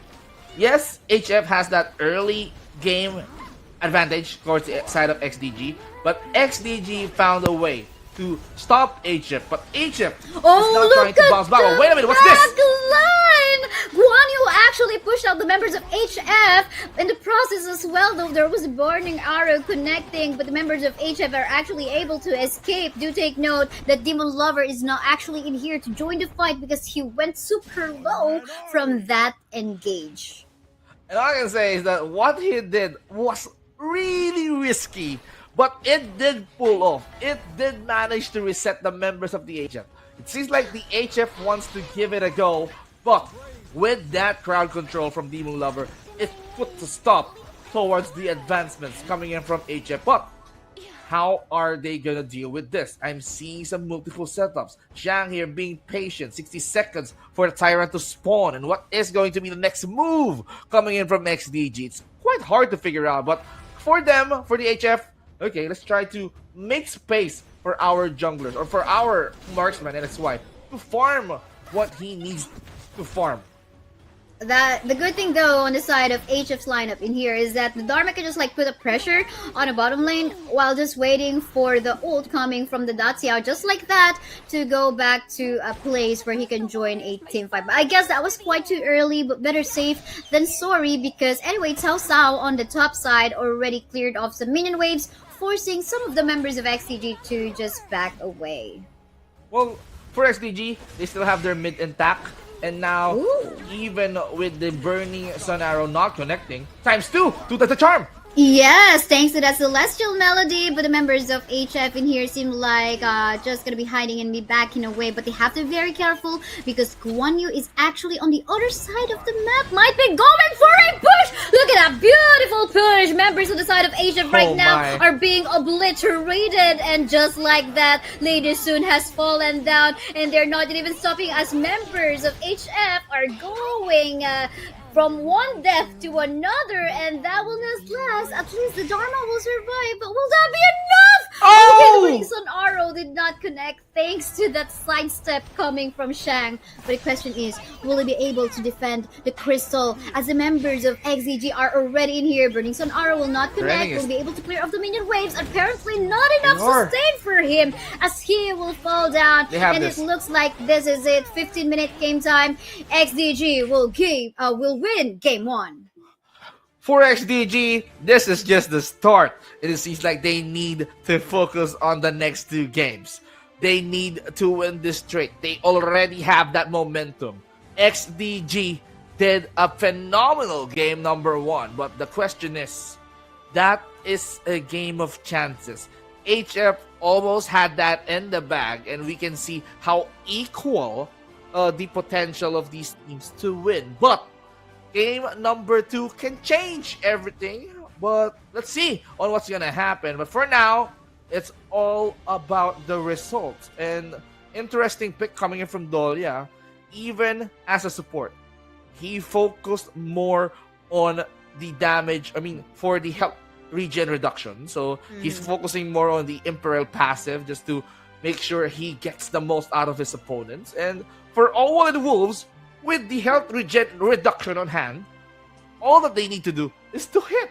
So for Owol, being the physical, magical damage dealer, physical damage, magical damage, he just managed to unleash that normal attacks together with Wool. So it's quite painful. And for Ayano Koji, that made his attacks more and more effective. So I kind of love the synchronization from all of the members of XDG, and I cannot forget Demon Lover for going up front, leading the charge, and then sacrificing his life just for the greater good. Yes, it was literally a charge done with his horse, Demon Lover, on the Guan Yu. But one thing we can also take note is that how LXY was missing on most of the team fights. Only 50% in comparison to what the rest of its teammates has, more than 66 up to 83%. So I think LXY was lacking on that aspect. And at the same time, Lady Sun is pretty much a mid to late game hero. Without the itemization that he needs, he definitely won't be able to contribute that much. But we take a look at our MVP. It's going to be Ayano Koji on the Nakururu with a score of 8-4. And yes, indeed, he did some really good ganks and visits on the lane, so I guess he deserves this MVP. Well, for Yano Koji, he did so well when it comes to controlling the damage, playing with the jungle, getting those objectives. And no doubt, if you give Ayano Koji the Nakoruru, he's gonna be making the most out of it. Be a painful Nakoruru because of the skills that he has, and with the right synchronization of items and skills coming from his teammates, that made him a very, very much scary. That enables him to become more and more scary. Siege Breaker, Cuirass of Savagery, Star Breaker, Axe of Torment, you name it. Nakoruru, Ayano Koji, he definitely has the kit to at least eliminate or burst each and every one with his attacks. Yes, that's true. I mean, he was like everywhere in the map, bot, mid, and the top. He was just like basically clearing off the jungle camps really fast and going for the backup. Whenever he sees the opportunity, the opponent overextending in any parts of the map, he'll just, okay, I'm just gonna finish this camp. Or maybe sometimes he would actually leave it and just go for the gank and make sure they will win the lane. So I guess that's the beauty. If you have a very aggressive and, a very decisive jungler who actually finds the opportunity to assist in each of the lanes. And I think overall, we did see how useful it was in the game. This additional sustain that the Dolia as well as the Yuan provided from that match. I mean, with those two, support. I mean, heroes with healing capabilities that also allowed in the backline the Hoi to actually survive. And the main initiator, of course, we saw from the game that they had was actually the Guan Yu. He was just rotating, even though he had to travel quite far, the long cut. It's fine because he was like going for the push from the back line in order to initiate team fights. That's a really, really good setup coming from Demon Lover. That shows that not only the lane must be feared, but of course, my Guan Yu. So we have to watch for the Clash Laners battle because they are setting up the pace, no doubt about that. And with Demon Lover loving that charge, no doubt about that, he managed to at least get caught of the attention. So what's good about Guan Yu is that he's a hero full of crowd controls, and that crowd control did really, really well in that last fight. So you've seen the Razor Cavalry being put up into play, the heroic charge, and the soaring green dragon. And it's not just for one specific hero only. It's for everyone that is along its way. So each and every one that's gonna be hit by the AoE skill, they have to be prepared, because if not, they're gonna be swept away with Guan Yu's sheer will to win this game. And even with the sacrifice that Demon Lover did, it's all worth it to end that game in 15 minutes. That's true. I mean, we did see him going for the charge. Sometimes he even wouldn't die that easily because he does know. It's what we call calculated moves. Like he doesn't know when to go flash away because it's not gonna be enough. But meantime, we go on to our game 2. Giraffe is already a 1-point lead in favor of Team XDG, which you can see on the red side, the right side, and definitely Team Have Fun from Malaysia as well needs to find a way to actually make a comeback on this one. And now we see a Lamb being free for pick in here, but take note, Sunbin is available, Princess Frost is available. Maybe this is a duo combo that can be picked out by Team XDG again. For Lamb to be available in the draft, Sunbin as well, being free from that banned prison. Okay, might as well sacrifice the Dahlia, open up the Sunbin. So they're gonna be taking up the Lamb first. They knew that because of the Lamb's first high prioritization pick. Well, we go for the counter. So for Sunbin and Ayano Koji's mainstay hero, which is the Nakoruru, who did an MVP earlier, well, you're gonna be having that repeated appearance. But seems like the sustains are just there, almost not letting go of the U1. Yes, it's not banned, so why not utilize this hero most of the time? So I'm kind of having this feeling that Guan Yu can be banned on this game. So they're gonna be targeting the Clash lane for HF. They're gonna be trying to reduce the heroes of Demon Lover. As you can see in here, the first 3 picks of Team XDG has skills where they can do additional movement speed. So it seems like in here, XDG would want to play on the map rotation for up against a team Have Fun. So we'll see about that. Although the Guan Yu was removed from their side, though they still have a lot of option in here for the Clash lane. However, a lane, by the way. Ooh, lots of Clash lane bans up against Demon Lover. You can see the avatar of Demon Lover is mad. Take a look at the avatar of... He is so mad because 3 of his heroes were banned by Have Fun. Come on. We didn't even see that yesterday because of this new feature. Yeah, but right yeah, now, I love it. I love it. it's clear that he's really mad. I was expecting... I'm mad. Like I'm very, very the mad. avatar is so funny. Well, yeah. Okay. What is Dharma's left still in there. here? Dharma's still there. Oh, yeah? Yeah. I mean, if Byron did not even go to the ban prison, I'm gonna be 100% sure that for Demon Lover, it's gonna be the Byron. It's gonna be the go time for Byron. But one of them actually doesn't have a Clash laners yet. But they secured the Renji for them as the marksman for the farm lane. Liu Shan for evolution. I'm gonna lock that up. So who is gonna be our Clash laner? There's a lot. I mean, they have Mayin, but Wu Yan is good. Dharma can be utilized, but okay. Ata. Ata with a spider. It's really nice. Really nice indeed. They're deciding if they want to go for the Sunset as well. We'll see about that. Yeah. But anyway, let's take a look at the farm lane matchup first. There is definitely a range advantage for the Garo up against Direnji, but Direnji definitely has some more capability to actually save himself from any CCs that maybe where Princess Frost or Mayin will pull off. So I guess that is a wise decision coming from XDG to pick up the Direnji. At the same time, they do have a stun from the Direnji that they can utilize later on to pick off some targets from their side. And they have decided onto an Ata. Ata definitely good as well because of his capability to actually, it's pretty similar to the Dharma where he can actually, lock targets and close up and initiate team fights.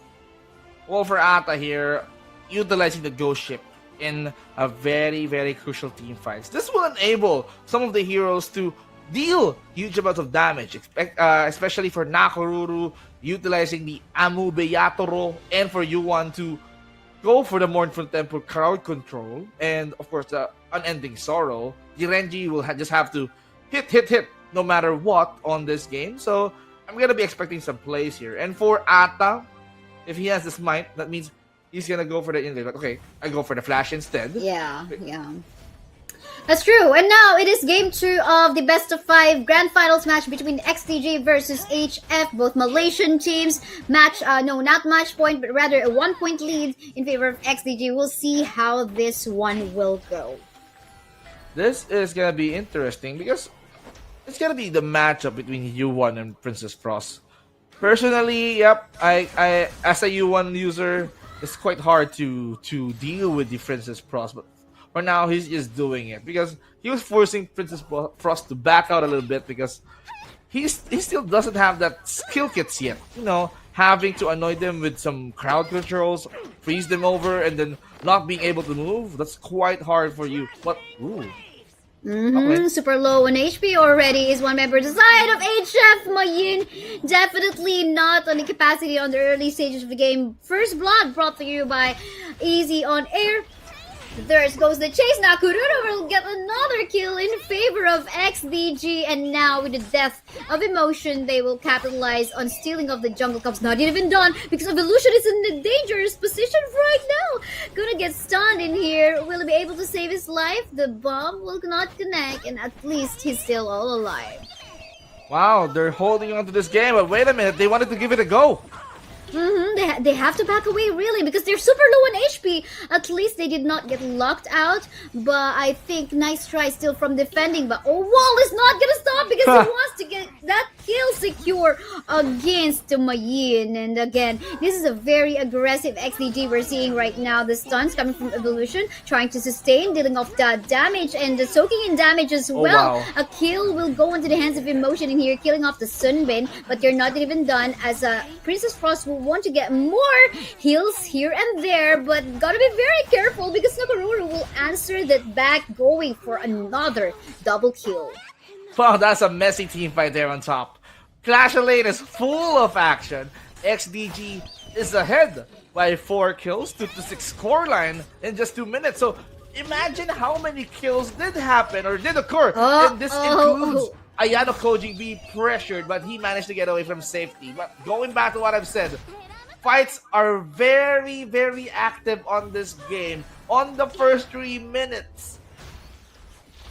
Yes, that is so true. I mean, this is what we do know from Malaysian teams. Like, they really want to stop the jungles of their opponent. So as much as they can do, they would want to create a lineup that can actually go on the early stages of the game. Just like what we see a while ago, the Mayin versus the Ata on the Clash lane. Definitely, the Mayin needs more itemization before he can actually win team fights. But meantime, really nice creation of space coming from Ayano Koji, just to allow Wolves to actually get that free hit on taking down the first tower of the game. Wow, I love how they scared Gyro off. I mean, he was Yeah. forced to utilize the Spear of Purity just to hurt Ayano Koji a little bit, but it's all about the space. It's all about giving Renji the position to take down the outer tower in the bot lane. So he's enjoying the time of his life. Definitely going to be enjoying the time of his life. Meantime, HF is actually going for that Overlord take already. They don't know about this, but one is about to pick in here quite a bit late. But there you go. They were going to go for that engage on the team fight. Actually, they're pretty divided right now, as Nakururu will be on the other side of the map right now. But the Princess Frost will fall down onto the hands of the members of XDG right now. So as is Lamb, but there's a chase onto the Liushan as well. He will fall down into the hands of the Nakururu. But on the other hand, we can see Garo still alive, so is the Miyin, trying to save the rest of their remaining lives in here. Look at the damage coming from the Garo and the rage as well. But will that be enough? Because there goes the killing spree again coming from Owol this time. This is way too scary compared to their first lineup. I mean, Ayano Koji's mainstay hero. Nakoruru is just way too mobile. But if you have that Sunbin, that increases Ayano Koji's mobility, enabling him to dive and dive and dive. You know, charging with the Ano Mutsube, or probably starting off with the Mamahaha flight, goes in for the Amube Yatoro to damage them down. You know, just think of a way on how are you gonna run away from that. It's quite hard because XDG relies on mobility at this rate, together combined with the high amount of damage.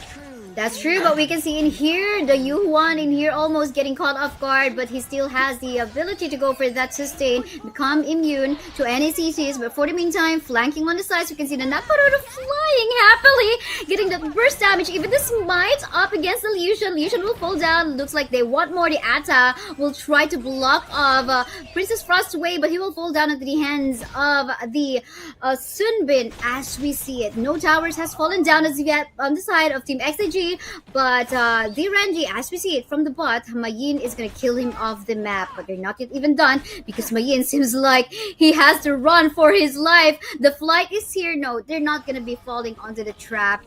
They will still instead go back to their own lives and maybe go for the Tyrant take in the bot. Probably go for objectives because no one is gonna contest that Tyrant take, and it's all gonna be on the side of XDG. So they're winning in objectives, they're winning in fights, 4-12 score. Seems like they're eyeing towards 2 kills per minute. So that's the average that I'm seeing right now. 4-12 score, XDG can still continue their pressure towards the side of HF, but mid tower still intact. The outer tower is still there, so for the rest of the members of HF, they can still hold on to that and defend it with their lives. Hold on, dear life. Mayen will fall down. Off-cam kill onto the top side in here by 3 members of XDG. Meantime, defensive move by HF right now onto the mid. They have to be very careful because flanking on the side even are the bombs being thrown by the Sunbin on the sides of the mid. But flanking already Wolves as well as the Nakururu. But the slows coming from the Princess Frost. William will get that damage, but the kill will be secured by Emotion. They're not even done getting locked in his evolution. He needs to sustain, but that will create some space for the rest of XDG to actually take down another turret tower in the mid. Really good, the damage and crowd control coming from the Sunbin as well. But there goes the backup. Oh, well, it's so low. He will fall down into the hands of the Mayin. But Shang, you have to run. You have to run for your life. And while that is happening, another one has happened on the top side as Nakururu will fall down onto the hands of LXY. Wow, XDG not letting go of their advantage already. And it seems like all that they need to do is to take the inner towers on all of the sides. And for HF, they need to go all out. They need to be together. But they have to make sure that Emotion and LXY can farm up safely. For LXY, I mean, it's going to be hard, but he's going to be targeted by the members of the XDG as of this rate. But for Emotion, since he's an assassin, Lamb, he has that mobility to dodge or escape potential threat or potential death being given to them by the XDG. So how can they bounce back? I mean, fight for the buffs, fight for the objectives, pick off some good and juicy eliminations coming in from the XDG, and make sure that they're gonna win this next.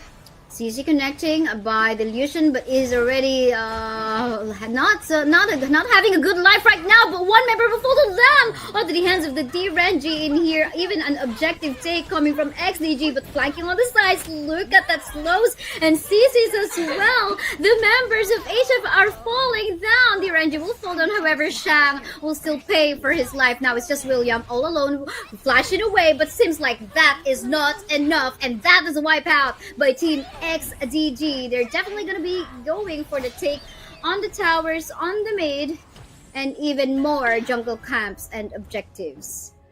It's cleaning up the house. So that is XDG's, that's what they're doing right now. Even with the lamp trying to reposition them, just look at that. Oh, time bomb, man. time flux. Every time that they use that, they're not letting everyone from HF run away from their hands. Nice try coming from Emotion. He did manage to clear off some of the minion waves. So at least that the high ground tower in the mid of HF did not fall down. So no super minions is gonna march around in the mid. But to take note, no towers has fallen down on the side of XDG yet. So there's a lot of things to work on to do by HF for this match in order for them to get some gold. And now for them to bounce back into this game, it's quite hard because for XDG, they are playing it fast. They are dictating the tempo, and they want fast pace. And for that, it's really hard for them to catch up. Really nice setup coming from the Ata in here, and look at this damage coming from the D-Renji as well. One member is left on the base. Emotion wasn't there. He was actually trying to do something else across the other part of the map. Now it's to come back. But then again, we're talking about going up against 5 members. I think you need to back away even though you get a kill. But no, I think that was a bad decision coming from Emotion. He could have just cleared off the minion waves from the base. But to no afford 4 seconds before William goes back alive. Will this be enough? Because the Ata will be blocking the way. Really nice use of this kill. But there you go. Members of XDG is going to be focus firing on the crystal. And there you go. A 2-0 win in favor of XDG. Seems like XDG is playing speedrun at this rate. So earlier on, we have a 15-minute game with XDG and HF. But right now, they're trying to make it much faster.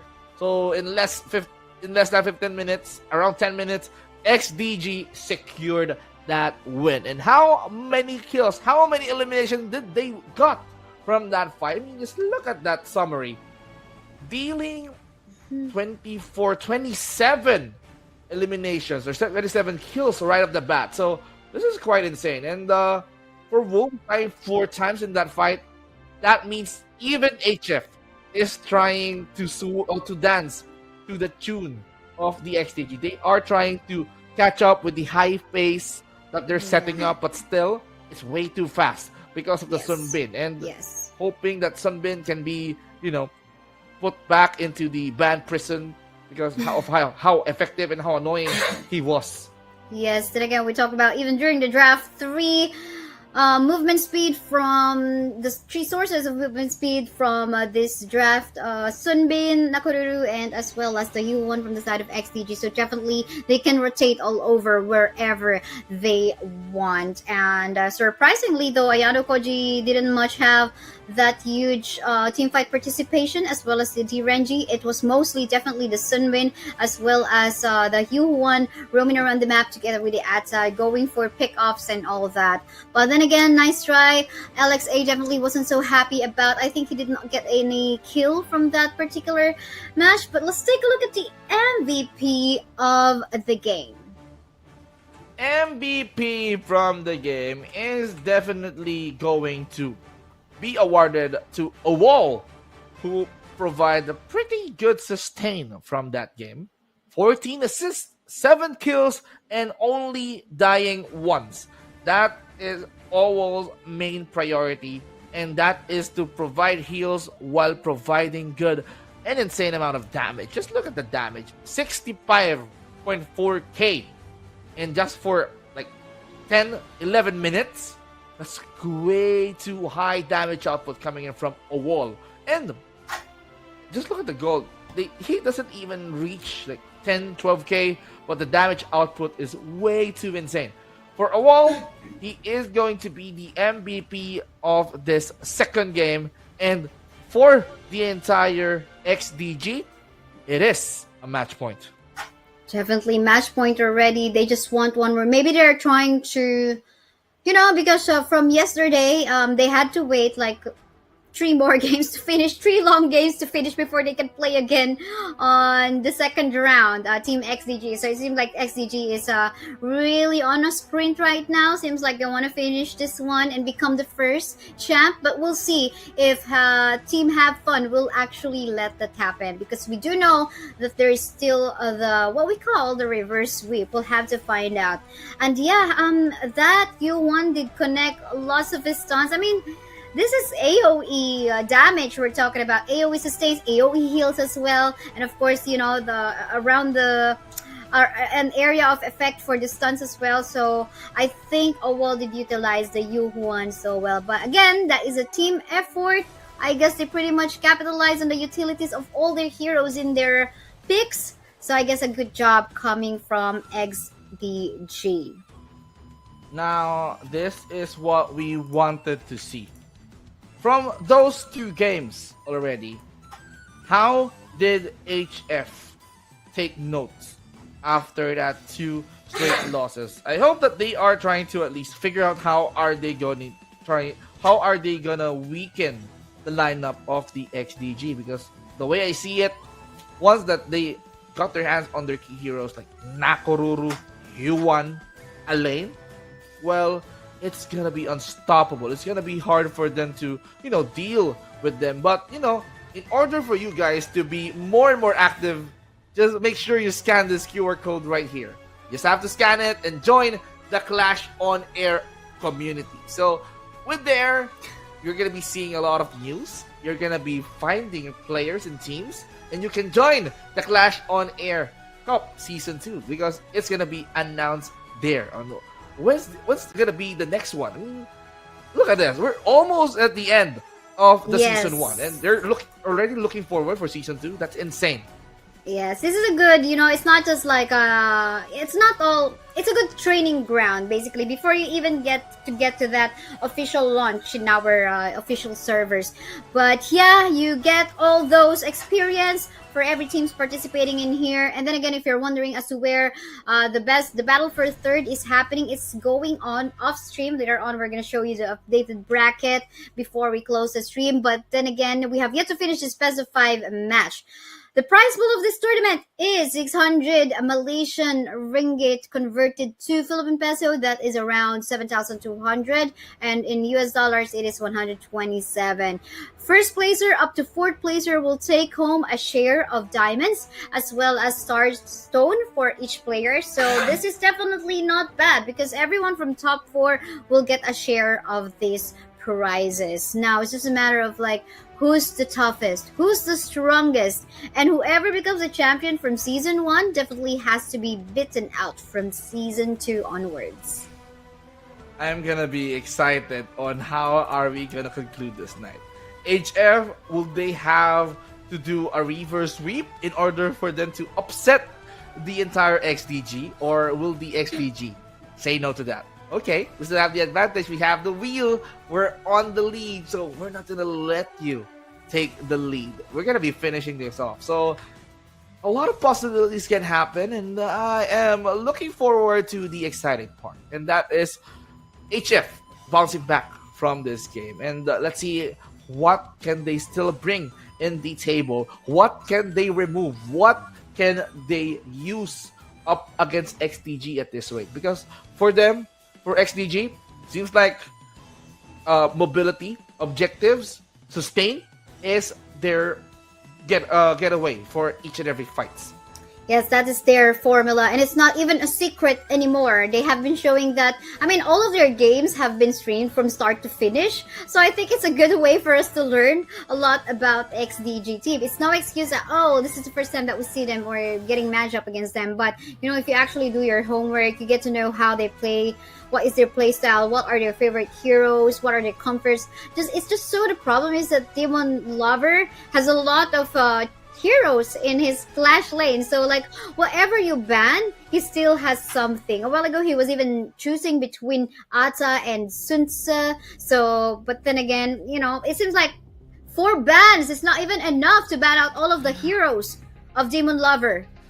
No 4 bans. I mean, even amounting to 8, I mean, they're gonna be needing to ban the entire hero pool teams, so might as well. I mean, I'm trying to be exaggerated at this rate, but of course, for them not giving the Sun Se, or probably Sun Bin actually not giving the Sun Sin, this opens room for Demon Lover's lane. So seems like they wanted to have Demon Lover to go on and set things on the front. For Elaine, he's gonna be back in action.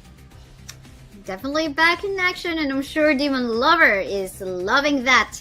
No double thinking because they did not even put that to last. That's definitely going to be their last pick. But I'm happy to see Matsu being here in the Gorge again, and even seeing a Mai Shiranui landing onto the mid 2. So, but I guess this is... I'm so excited because I think we have not seen Have Fun play these heroes in the Gorge yet. Ooh. And a while ago, Futsu was actually banned. Oh no, they're not going to be picking it out. Instead, they're going to be securing the Princess Frost together with the Daxiao.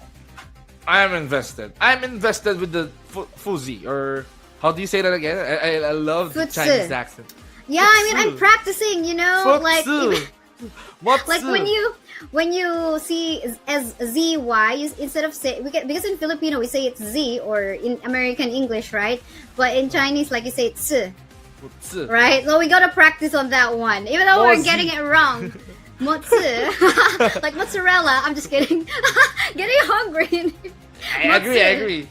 No, but it's a good way for us to, you know, True. get to know and also train on our part. But yeah, Good here we ears. go again with Princess Frost.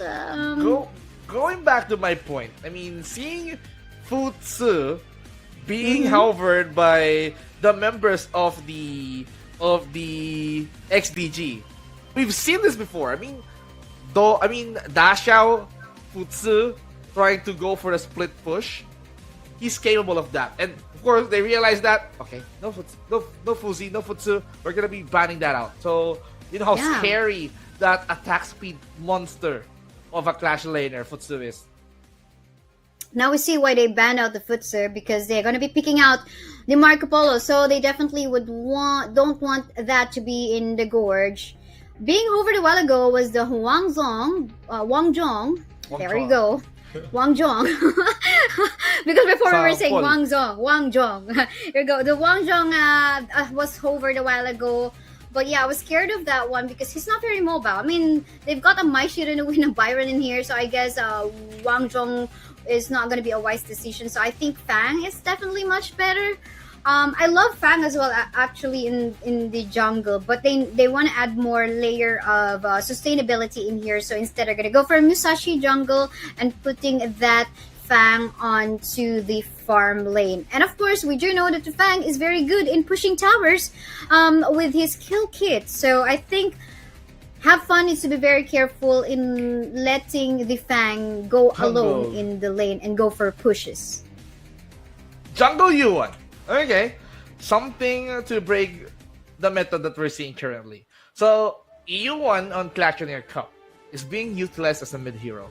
But this time around, since HF has that last pick advantage, and they still figuring out on who to fill out the jungle role. Okay, we go for the sustain, we go for a U1. Let's make it more and more painful for them. And I am so invested on this game number 3. Ladies and gentlemen, this is the grand finals between XDG and HF, wherein XDG needs to win one more game in order to be crowned as the Season 1 champions of the Clash on Air Cup. And as for HF, well, they have to win 3 straight games after this in order for them to make an upset. Yes, that is so true. I think though with the lineup of Marco Polo on the side of HF, they need to make sure that there's no CCs coming from either Owal or even the Date here with the silence too. So let's see how they're going to be executing this one. But yeah, as usual, we see the mid laners trying to clear off the minion waves in the mid just very fast so they can back up from the other lanes, or maybe even secure a first blood, super low on HP. Oh, gonna get launched from Frozen. First blood in favor of XDG, brought to you by Easy on Air, and that was a nice poke and kills. Wow, Leaping Koi Tide did the job, and with that good amount of combination coming in from Da Chao and Orwell's Wang Xiaojun, when they have been dominating the engagements at mid. The harassment is quite high at the mid lane. This gives room for them to secure that first blood. Yeah, I mean, you're dealing with a Princess Frost in the mid. You have to have good side steps. As a Mai Shiranui, it's you're mobile too, right? So at least maybe something was just like wrong in there on how they actually played out. Or maybe a misclick on the skills, but then again, you don't want to get hit by the stuns and CCs coming from the Princess Frost as well. But we'll see how this one go. Anyway, that was just like first blood. Pretty sure there's still a lot of ways to catch up in terms of gold. Going for the invades into the jungle, take advantage of whatever potential lead that they still can catch up within 4-minute game time. Well, this is gonna be crucial because of that first blood advantage, things can snowball.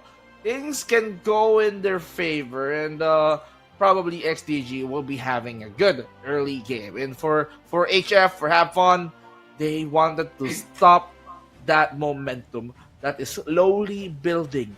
I mean, for XDG, they need that. They need to have a fresh start. They need to make sure that they're ahead when it comes to the number of objectives, to the levels that they have, and of course the wave clearing, and that is going to be their key to victory. So still mobility heroes can be seen towards the side of XDG, and let's see if ever that we're going to be seeing how they are going to be utilizing that. But with Yuhan on the other side, sustains are there, so I hope that they manage to use that right.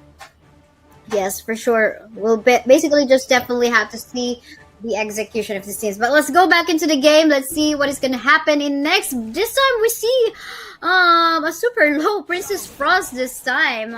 Maybe it was like the bully coming from Evolution as well with the Matsu. So, and I love the jungle invades that HF this time is actually doing. Jungle invades. They need to make sure that Ayano Koji is not gonna farm up. So with him getting the Crimson and the Azure buff, he's gonna be walking away too painful. If he tries to roam around the map, he's gonna be effective. But for Demon Lover, I hope that he's expecting this.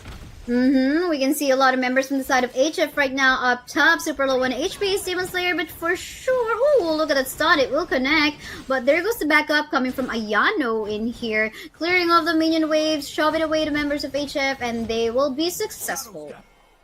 And now for the next set of phase that we were seeing, I mean, they're trying to open up space in the farm lane, taking down the outer tower, not giving room for them.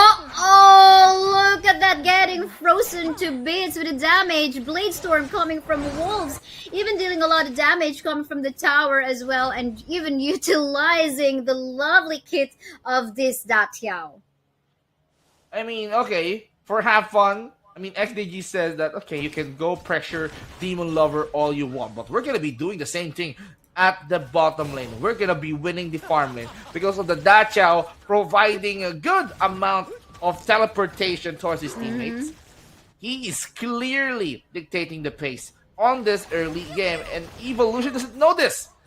There goes the CCs and silence as well, but they're gonna be not fully committing on that one. At least just a poke here and there up against Evolution. Now, though, it is a 3-0 score. I think for HF, they need to really find a more sure clash or gank that they want to go on, or maybe just go for counter objectives for now. But there is a rotation going up top for members from the side of HF. Are they gonna go for this invade right now? Ayano in here, trying to back away, but there goes William, actually fully committing in, has to back away a little bit, stun. Will it connect coming from the U1? But the members of XDG will be able to back away. But on the other part of the map, something is happening as well, because LXY is actually super low on HP, forced to back away while the pressure is still on up against XDG up top in here, and maybe even a chance on going for a push. But there goes the clearing of minion waves coming from XDG members. Ult has been popped by the lane in here, but will this be enough? Smice has been used, back up incoming as well from the Dacia, with the rest of the members are being called in here, but one member for that exchange actually, as Yuan will fall down. But no, make it 2 because Byron will fall down too, and there goes 4 members of HF falling down up top. Wow, that is a full commitment towards the clash lane. So for HF and XDG fighting it all out with everything that they've got, it seems like no one wants to back out. And now they have to walk away, getting the outer tower in the clash lane. So this gives much more room for opportunities for XDG to snowball. But you've seen the crowd controls coming in from Evolution and William, so we might as well respect that as well. Oh, look at the space being created by the Princess Frost in here. Marco Polo trying to go on a fever barrage. Is this enough? Low members to the side of Team XDG right now. Looks like this is the opportunity that he has been waiting for. But look at that Demon Slayer, so much sustained. Even killing some members to the side of HF. And more kills, forcing the members of HF this time to back away. What a commitment by Demon Lover in here, trying to stop HF from actually pushing the mid. I mean, even Emotion trying to deal a lot of damage in that fight, but we can see how painful their lineup was. Dachao, Demon Lover, and of course Wolves coming just in time to at least add some flavor into that team fight. And crowd controls after crowd controls will be committed here. Evolution, William working hand in hand to make sure that no one's gonna get away. Joe, one member inside of XAG about to fall down. Is this the last hit that Evolution is actually looking for? But the movement speed is up there. The shield as well. Oh, there you go. Nice backup and support coming from the Dacia. But meantime, on the top side, we can see Demon Slayer, Demon Lover trying to back away, saving his life. Ayano in the bush, hiding. It will connect. Will it be? Actually, the back. Oh, yeah. A lane will actually die in the process, quite unfortunately. So this is a 1v2 situation. Let's see what the Musashi can actually do in order to save his life. Though the 3 members actually came in, looks like this is gonna be like a punishment for the Musashi from actually going all in from that fight. See, speaking of all in, It seems like they're not letting go even at mid lane. I've seen a lot of attempt. Demon Lover trying to lure the members of the HF towards them. I mean, having Ayano Koji set up the brush and at the same time failing that gank or that engagement, a surprise attempt for them to eliminate, but hold the thought. Really nice attempt from William. No, it's not even an attempt. Really nice skill coming from William, but still he will fall down as well in the process. Meanwhile, while that action was happening at the jungle camp of Team HF, we saw how Shang actually did manage to go for a nice clearing of wave up top, but for Demon Lover, he saw that happening, so he will manage to stop the push onto the inner tower on top. Meantime, the rest of the members of SCG actually onto the mid right now, trying to go for a push on the tower, but to no afford because it will be cleared off by the members of HF with the help of Matsu as well as the Marco Polo and Byron as well together in that effort. So everyone's just going to be backing away and find another moment where they can go on a full-on team fight. Well, Mai and Motzi, they are now trying to barge towards the mid lane. Ooh, sidestep coming in from a wall, dodging that bullet or probably that energy burst coming in from the Motsu. Again, connecting towards one, but Elaine is starting the fight. Here we go. Being untargetable right now is the Yohuan, but to no afford because he will be executed by the Elaine. And while that was happening, there is a good push coming from the Fang on the bottom lane part of the map. Will he be called anytime soon? But no, they will not because the ultimate is not available from the Daxiao in here. Fang will just be able to roll away from a potential death in here. Gonna be saved off by the rest of the members. So much sustain being provided by the Daxiao as well. Killing spree from the Demon Lover in here. Everyone's gonna go all in. Double kill even. Not enough damage coming from Evolution in here. They're gonna go for the tower take in the bot side. Look at that! It's just basically frontlining and just committing onto the damage. He will fall down into the process because it was way too much already. But then the backup coming from the rest of the members of XDG are in here. Now, a lot of turrets have been fallen down. Evolution is all alone in here. Will they be able to go for a defensive play in here? Do take note that there is one more Shadow Vanguard in here in the bot. And then now, is this a reset now? They're still fully committing in here. The members, actually the dragons are here in the bot. One more kill, Fang said. But at the same time, in the process, they will be focus firing on the crystal. And there we go. Our champion for the season 1 of Clash on Air Cup, XDG from Malaysia. Congratulations, XDG. They managed to win 3 straight games. And of course, they have the right now to be called as the Season 1 champions of the Clash on Air Cup. They did show their perseverance. They did show how hungry they are when it comes to winning this Season 1 of the Clash on Air Cup. So we might as well respect XDG at this rate, and they will be immortalized. They will be known forever in the history books as the Clash on Air Cup Season 1 champions. So congratulations, well fought match. And for HF, they did not reach this level for a reason. They reached the finals because they had what it takes. But unfortunately, XDG was the better team, but for HF, well played, and they did whatever it could to at least take down XDG. Interesting that it's our day 2 where we're seeing the clean sweeps from the teams and from the series that we have for today. But then again, look at that 3-0-15 score coming from the Dacia. Really well played. And I guess they effectively made use of their composition because we've seen, although there's not much kills coming from Wolves on the Fang, it's fine because his job mainly is to go for tower pushes. And the rest of the members just creating that space to actually go for the team fight. So it is like a 4-1 setup coming from XDG. Quite unfortunate, LXY wasn't so happy with what has happened. He only had 42% participation in here, the Marco Polo, so he wasn't able to get the farm that he need. And again, whenever he tries to go on the team fight, gonna go in for the Fevered Barrage, you know, the CCs, it's just a lot to handle. yes, there was no Futsu, which they have banned a while ago, but we're talking about the stuns and CCs that might come out from the Daxiao as well as the Princess Frost. So it was a pretty hard setup from the Marco Polo.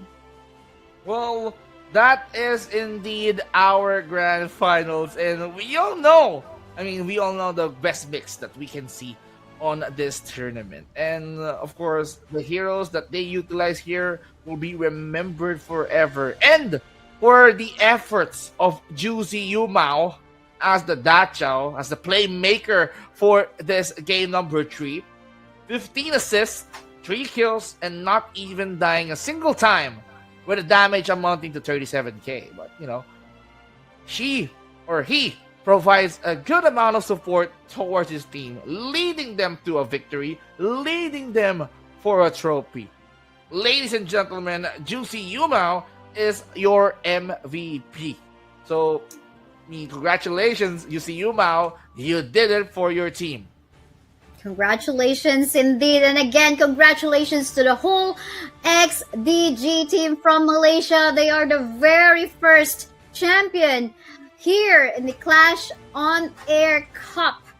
This is just season 1, and I'm pretty sure a lot of teams now are eyeing for you guys, not just on tournaments but maybe on screens as well. I did have actually news that the Boom Esports, which is actually one of the teams that we have, really are interested. Actually, they have been screaming up against XDG team, so no wonder they're picking up on some excellent skills in terms of going for a really competitive play. So yeah, it's a good community, it's a good competitive scene that we have right now in Honor of Kings, even without the official launch yet.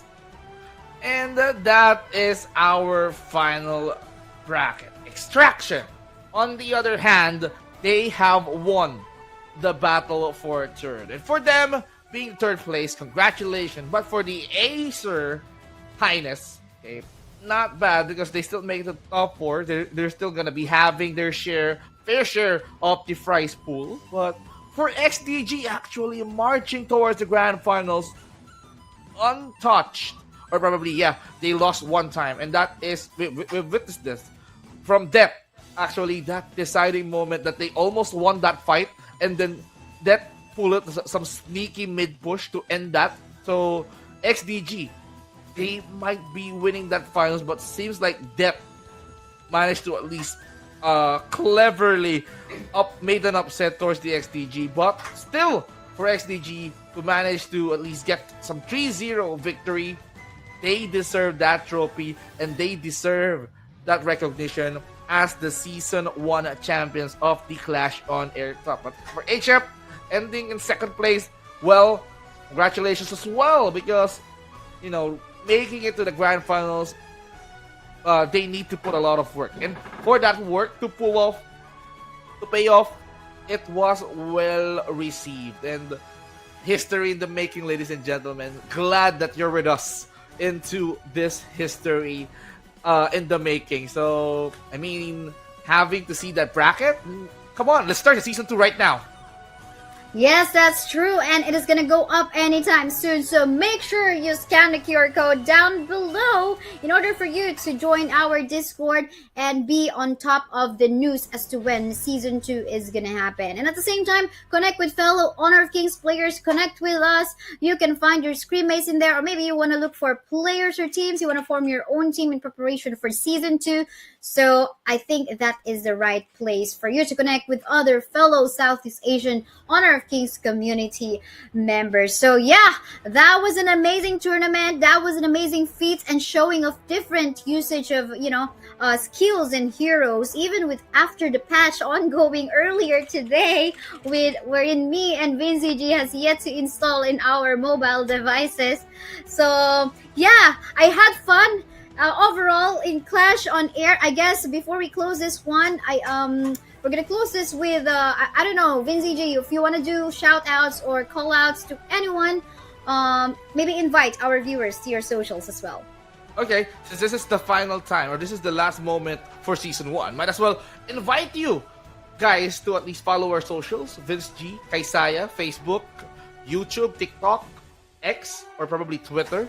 the right term for it. So follow our socials, ladies and gentlemen, to be updated on what do we do or what are we going to do next. But if you wanted to follow this community, make sure that you've scanned the QR code earlier, Clash on Air. So make sure that you're in the community to have an update on when the season 2 is gonna happen. But for now, I think that is it, Isaiah. I mean, you want to plug in your socials as well?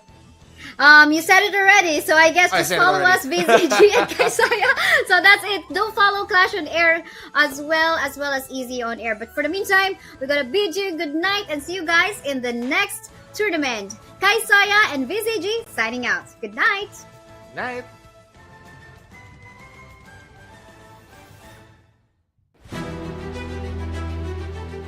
Imagine you can elevate your virtual event with this. What about this? And this. Hi, I'm Frigo from Easy On Air, your virtual live savior. In Easy On Air, we aim to help 1,000 MNC to maximize the live streaming experience, deliver high quality content, and unforgettable digital event to their audience. Have you ever had chaotic moments during your virtual event due to technical issues like slow internet connections, low audio and video quality, and you end up with bad reputation and cannot hit your sales target? What can you do with Easy On Air to avoid the problems I mentioned? Number one, you can have 100% customizable